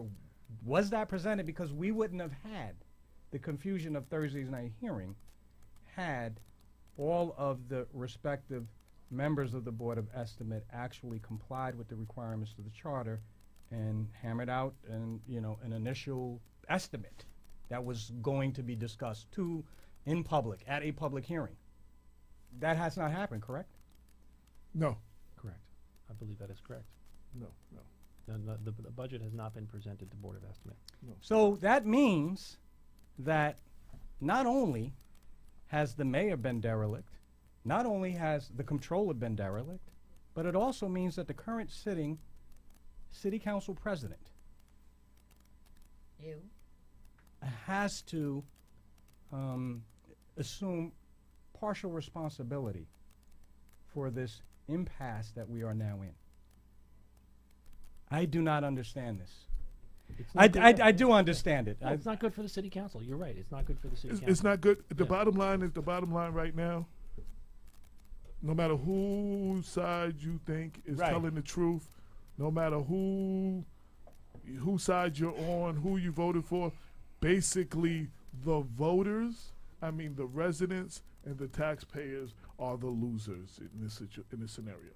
That's the bottom line. And the city cannot no longer continue with this same sort of dysfunction. Who's going to be the Robin Hood? Right, you know what I'm saying? Like, Who's gonna be the Robin there's Hood enough at the end of the day? dysfunction. I said this during the Davis administration as well, which then Councilman Thomas and Reynolds were on the city council.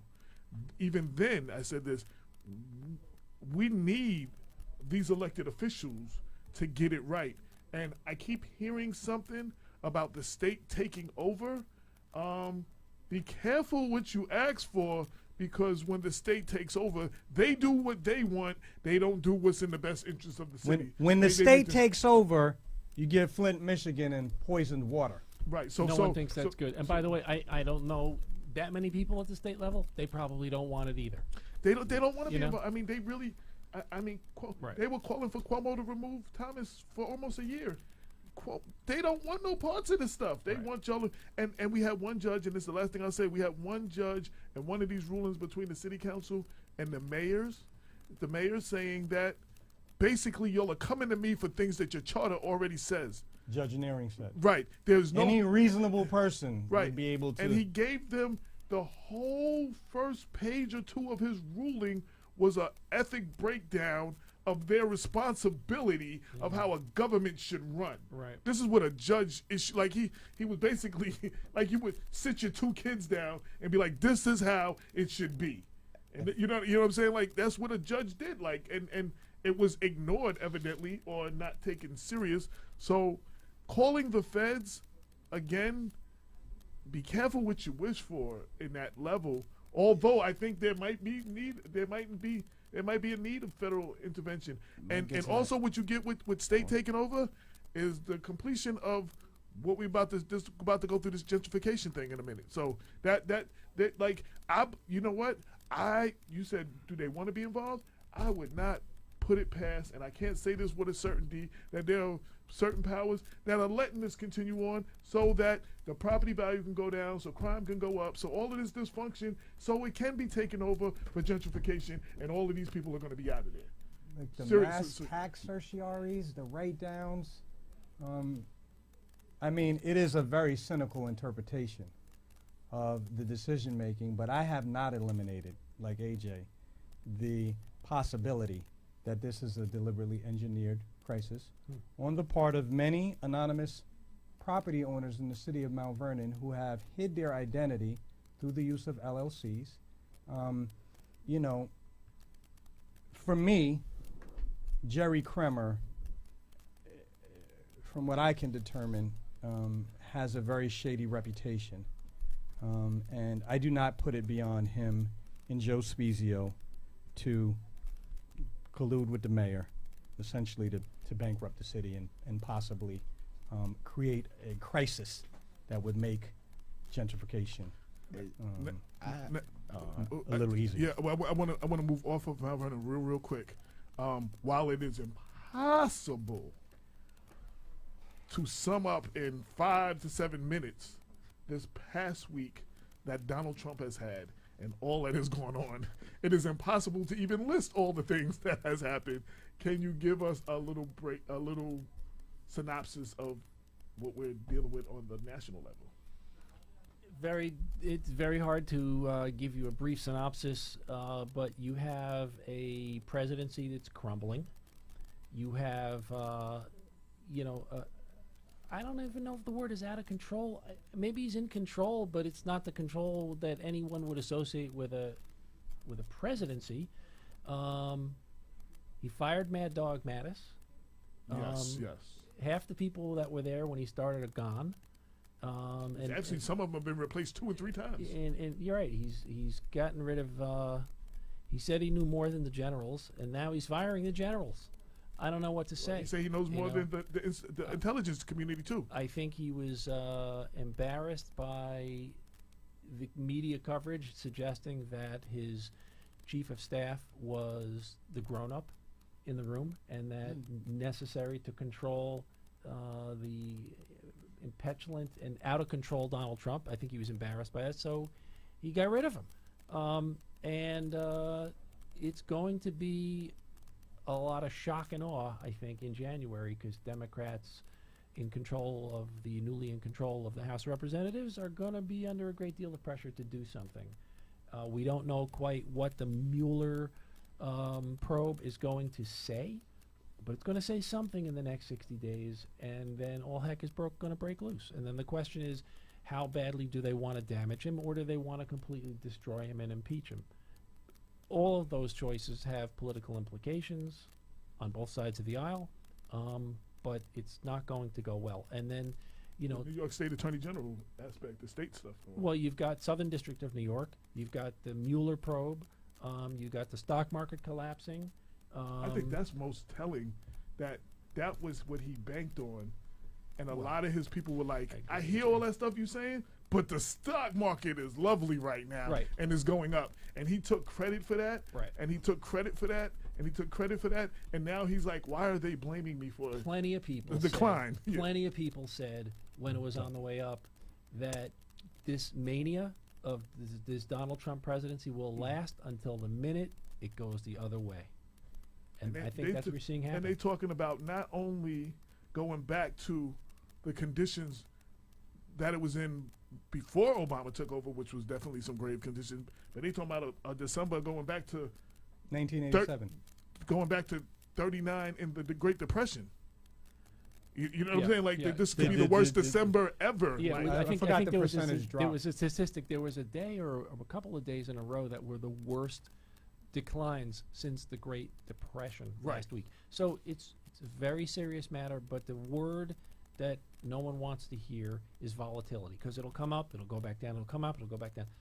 But that volatility wreaks havoc on markets, and we will feel it on Main Street. It'll show up in the price of fuel. It'll show up in the price of food. It'll show up in the price of housing. It'll show up in the price of borrowing money, because interest rates are going up. So it's going to be a rocky ride, and you're just beginning to see the beginning of it. That's my thinking. And I do want to add that there was a dramatic there had been a very sort of secretive kind of court battle that was taking place between Robert Mueller, the special counsel's office, and a unidentified bank that was associated with a sovereign bank. The lawyers for the sovereign bank had requested from several different courts that the Mueller subpoena be quashed. Are you talking about the Deutsche Bank thing? Well, it's not clear who that is. They didn't say what bank that they're going after, because they're thinking they're alluding to possibly the Russian banks in Russia that's owned by the. Or it could be the Saudis. Yeah, one of those two. These authoritarian. I mean, there seems to be some countries that are especially apt to use these kind of sovereign banks to do their bidding.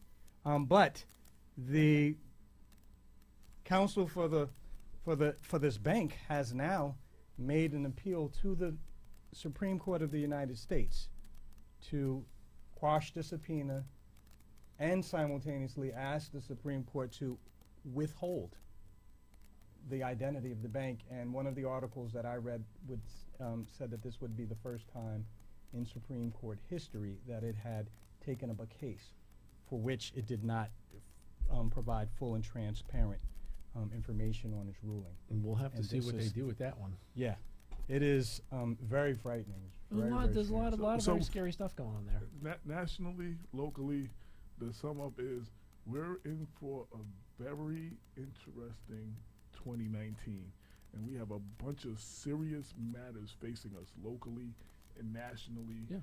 I don't know. I mean, like the distraction is going to get bigger too. Right. And because some of these things, it's interesting. The distractions, like Trump and Thomas have. It's funny. I keep saying those two names together. Trump and Thomas have the gift of giving us these distracting things that have nothing to do with anything to get us off of what's really going on and what's really happening, and get us discussing ferries coming back and forth to and comparing us to we're gonna be with Miami to take to like stuff that has nonsense like, piece like, was that? Like, you read that piece of garbage? Like these things have nothing. These things, the more they get us talking about these type of things. Trump does the same thing. Get us talking about these type of things, and we're not talking about what's really going on and what. That's fair. No, I agree with that sentiment, but you don't want me to agree with every single thing you say, right? so let me say this to you. The idea of maybe having a ferry that goes from Mount Vernon to LaGuardia Airport, it's far-fetched. It's a big, audacious idea. It's a distraction. I don't disagree with you, but it's also kind of a cool idea. And you want your mayor to have big, audacious ideas.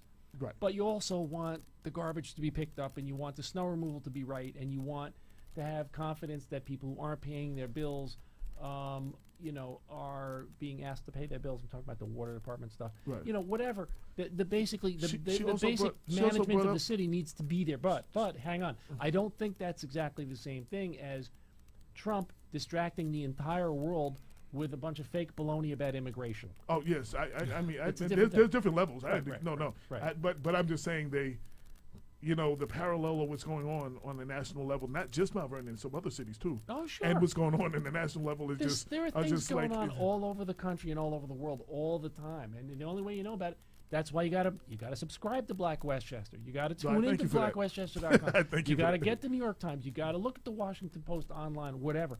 You know what's going on. You gotta keep.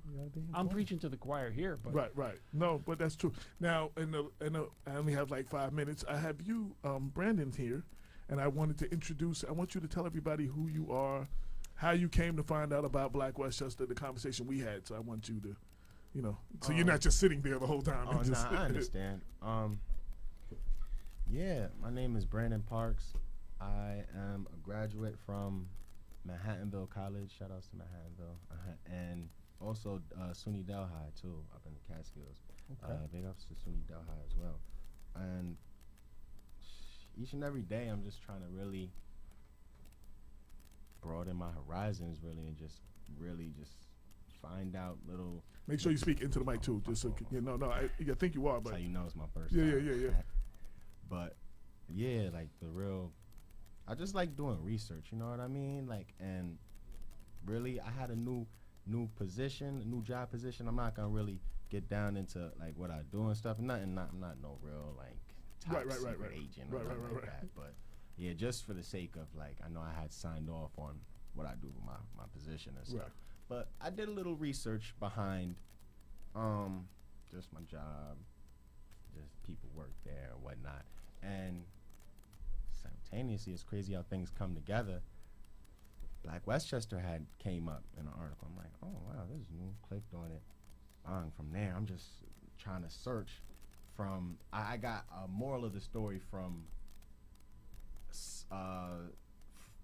Basically, I got like what information I got from just doing research led to Black Westchester, because they put an article in a specific topic, which honestly will be obviously brought up in the next showing. Basically, just like racial prejudice, like just bullshit. Can I? Yeah. We don't have an FCC, so we don't honestly, do it. We don't just throw them out anyway. But you can. It's not an FCC. I'm We're trying gonna to get fined. switch up my vernacular here. Yeah. But yeah, for real, it's really. I don't want to say it's crazy. It's honestly, it's a blessing in disguise that I got a chance to find out information. Yeah, go ahead. Oh no, you good. Information primarily from this. You know what I'm saying? Just from my job. You know what I'm saying? And just from there, I'm like, oh my gosh, Black Westchester is interesting. Perspective from black person. News with a black point of view. Yes. Yeah. Amazing. From there, I just trying to find out contact information. Like, yo, I want to reach out. Like, I'm 25 years old right now. Like, I feel like just the older I'm getting, the more I'm like, Well, he We're laughing. sorry, Will. He laughing because you said 20. You said 25, and I'm about to be 53 in a couple weeks. Yeah, So I'm it's like, just like, my I'm adrenaline going is 52 just there. myself. Yeah, I'm my 53. adrenaline is there. So I just want to just. We remember when Yeah, I we just. thought 50 was, or 25 was I know. old. It's a different vintage. I'm just like, I just want to. I'm at a point in life. I just want to react in the right way, just basically off of what I retain. I like to call it like retain and recite, double R. Yeah, and like just everything, just make sure it just goes congruent. You know what I'm saying? And this is the perfect platform. This is a perfect platform. So from there, I reached out to you. We kept in touch via email and from text. You had called me, told me to come by to the show. I'm like, yeah.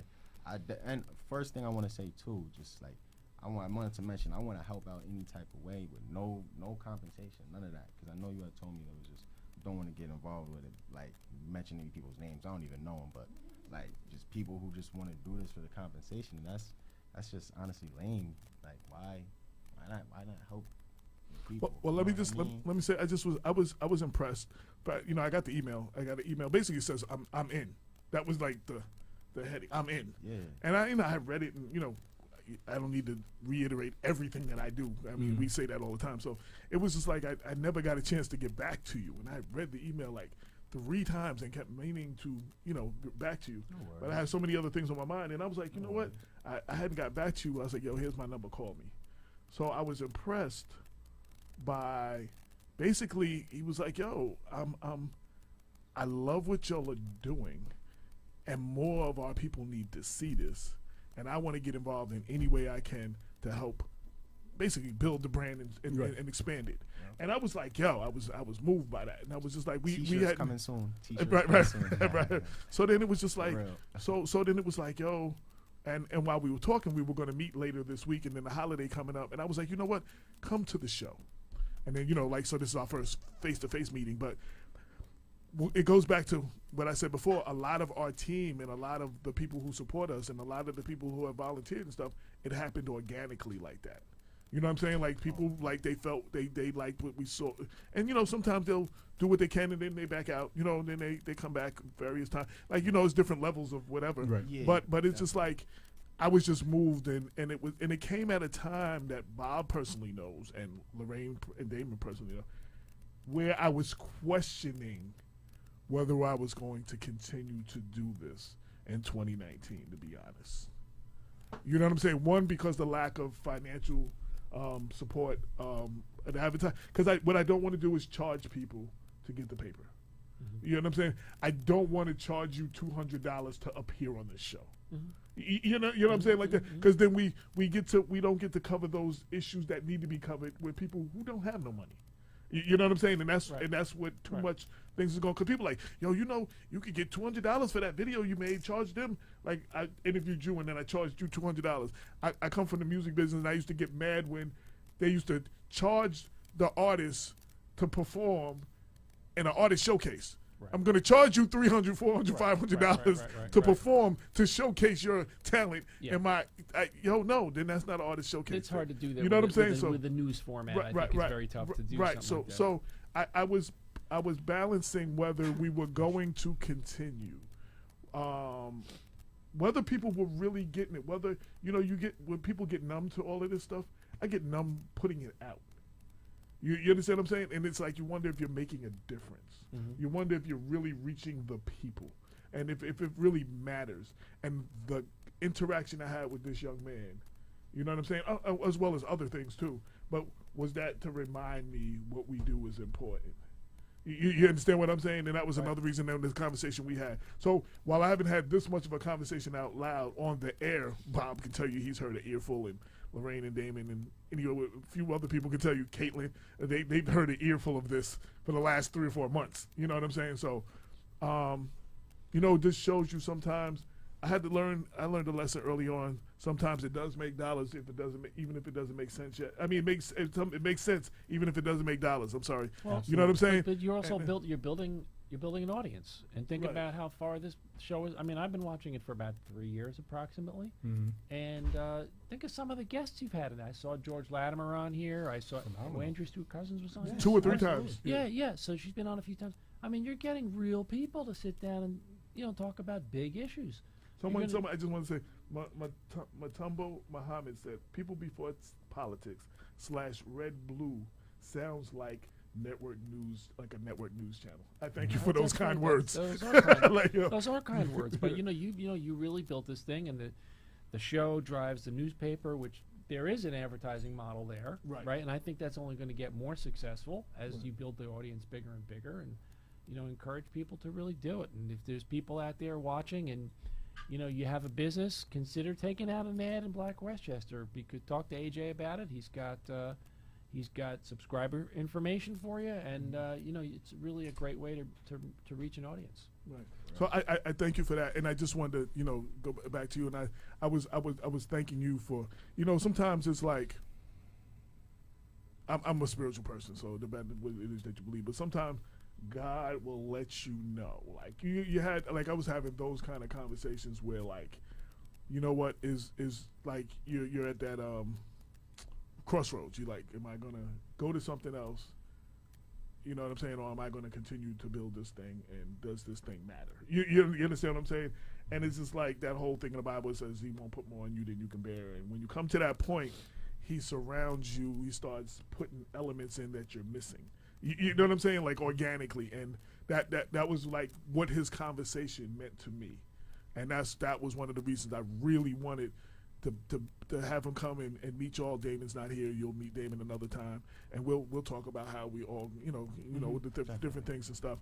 And I invite you to come back and then one of the areas that you live in, Peekskill, is one of the areas that I most I can't get to Peekskill all the time. There's a lot going on up there. You know what I'm saying? So there's a lot of coverage that we don't get in those regions.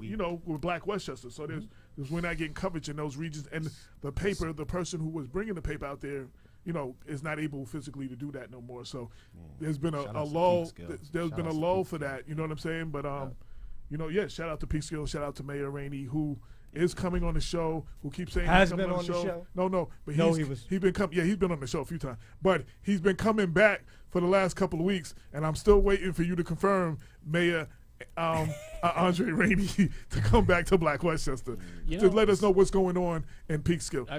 We got like 2 minutes. I got a friendly suggestion. Capstone thought too is that you might want to consider who. You might want to consider inviting the controller on here. Let her talk about it. I actually do. Deborah Reynolds is welcome to come on the show. Yeah. Her husband sometimes wants to, whatever. But she knows she's always welcome. She's been welcome. She's been verbally told that she's welcome when she first took the position. She is welcome. We've had Maureen on eventually. You know what I'm saying? We want to get to the bottom of this. But I just want to thank everybody for tuning in.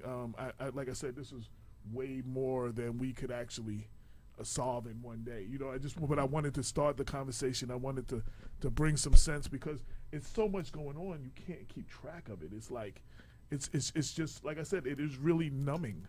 And I don't write, for every story I write, I keep saying there's 20 stories I didn't write because I know people are tired of hearing about the bickering in Mount Vernon, some of the bickering in Yonkers government, because I cover that a lot, and some of the other things going on in the around. People are tired of some of that when there's no solution. I get tired of writing it. But this, I think we're getting to a point we need to get to the bottom of it. And, we're different players, and we're still in the same situation. The situation's only getting worse. So I wanted to address that as much as possible. I'm hoping that I encourage people to be more active, go to your council meetings, question your elected officials. Deborah Reynolds said she welcomes people to come to her office, and she will explain it to you. Go ask her the questions personally. Go ask your mayor what's going on. You know what I'm saying? We're going to have to get involved. When is the deadline to advertise in next month's paper? There you go. Actually, in the next few days. Thank you. Wednesday, Thursday, because we're probably going to come out after the first, because I'm chill for the holiday. So yeah, Wednesday, Thursday, hit us at blackwestchester@gmail.com. Anybody who wants to advertise, anybody who wants to be a sponsor on the show, find out, ask me, and we'll do that. Thank you for everybody who's tuned in. Dawn Dobbs, Stan Ridley, Matumbo Muhammad, Cynthia Turnquest Jones, who said welcome, Brandon. Tracy Cates. Tracy Cates, Gail Baxter, Reggie Lafayette, Oh, my niece Cammie, who was tuned in, and my cousin June. Right. Yo, what's up to both of them? Jesse Van Loo just tuned in towards the end. D. Wilson, as always. The coverage from Peekskill, too, that's just going to be a whole nother plateau. Right. Too. I just want to mention that. Because I've had all the candidates on before, and they all tuned in. We're about to run out of time. Thank you, everybody, for tuning in. Happy holidays. This is Black Westchester Presents the People Before Politics radio show. Peace, Until next week, peace. 22 million black victims of Americanism are waking up, and they're gaining a new political consciousness, becoming politically mature. And as they develop this political maturity, they're able to see the recent trends in these political elections. Any minority that has a block of votes that stick together is in a strategic position. Either way you go, that's who gets it. You're in a position to determine who go to the White House and who stay in the doghouse.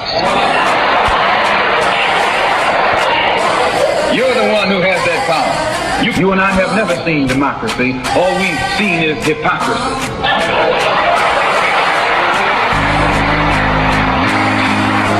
When we open our eyes today and look around America, we see America not through the eyes of someone who has enjoyed the fruits of Americanism.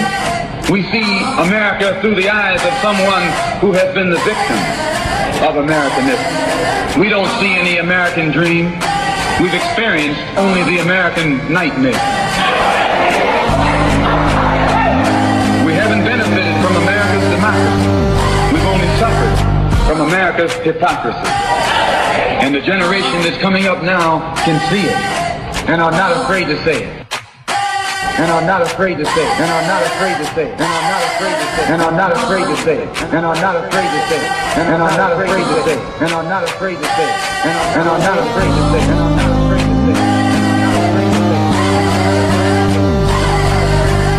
And are not afraid to say it.